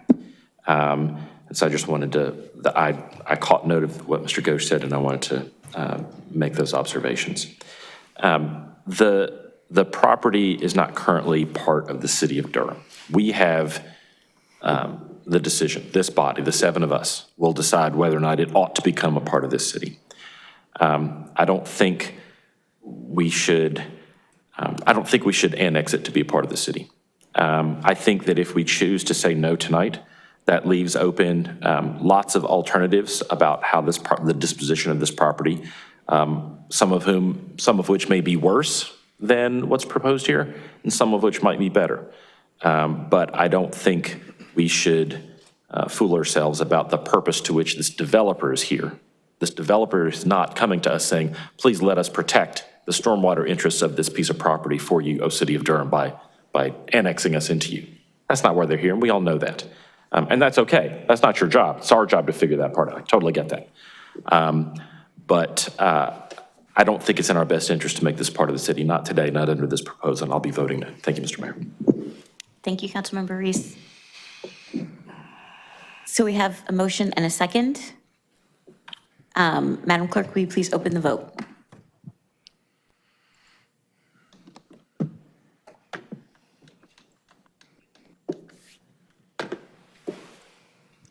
The motion passes 4 to 3 with council members Freeman, Reese, and Caballero voting no. Thank you. All right, second motion. Move the consistency statement, Madam Mayor Pro Tem. Madam Clerk, will you please open the vote?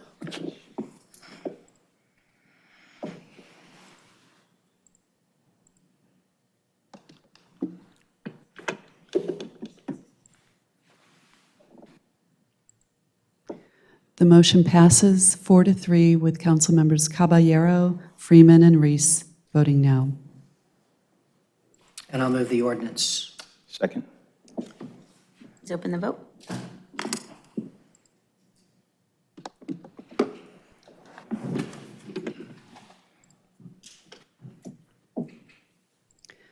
The motion passes with Councilmember Caballero, Freeman, and Reese voting no.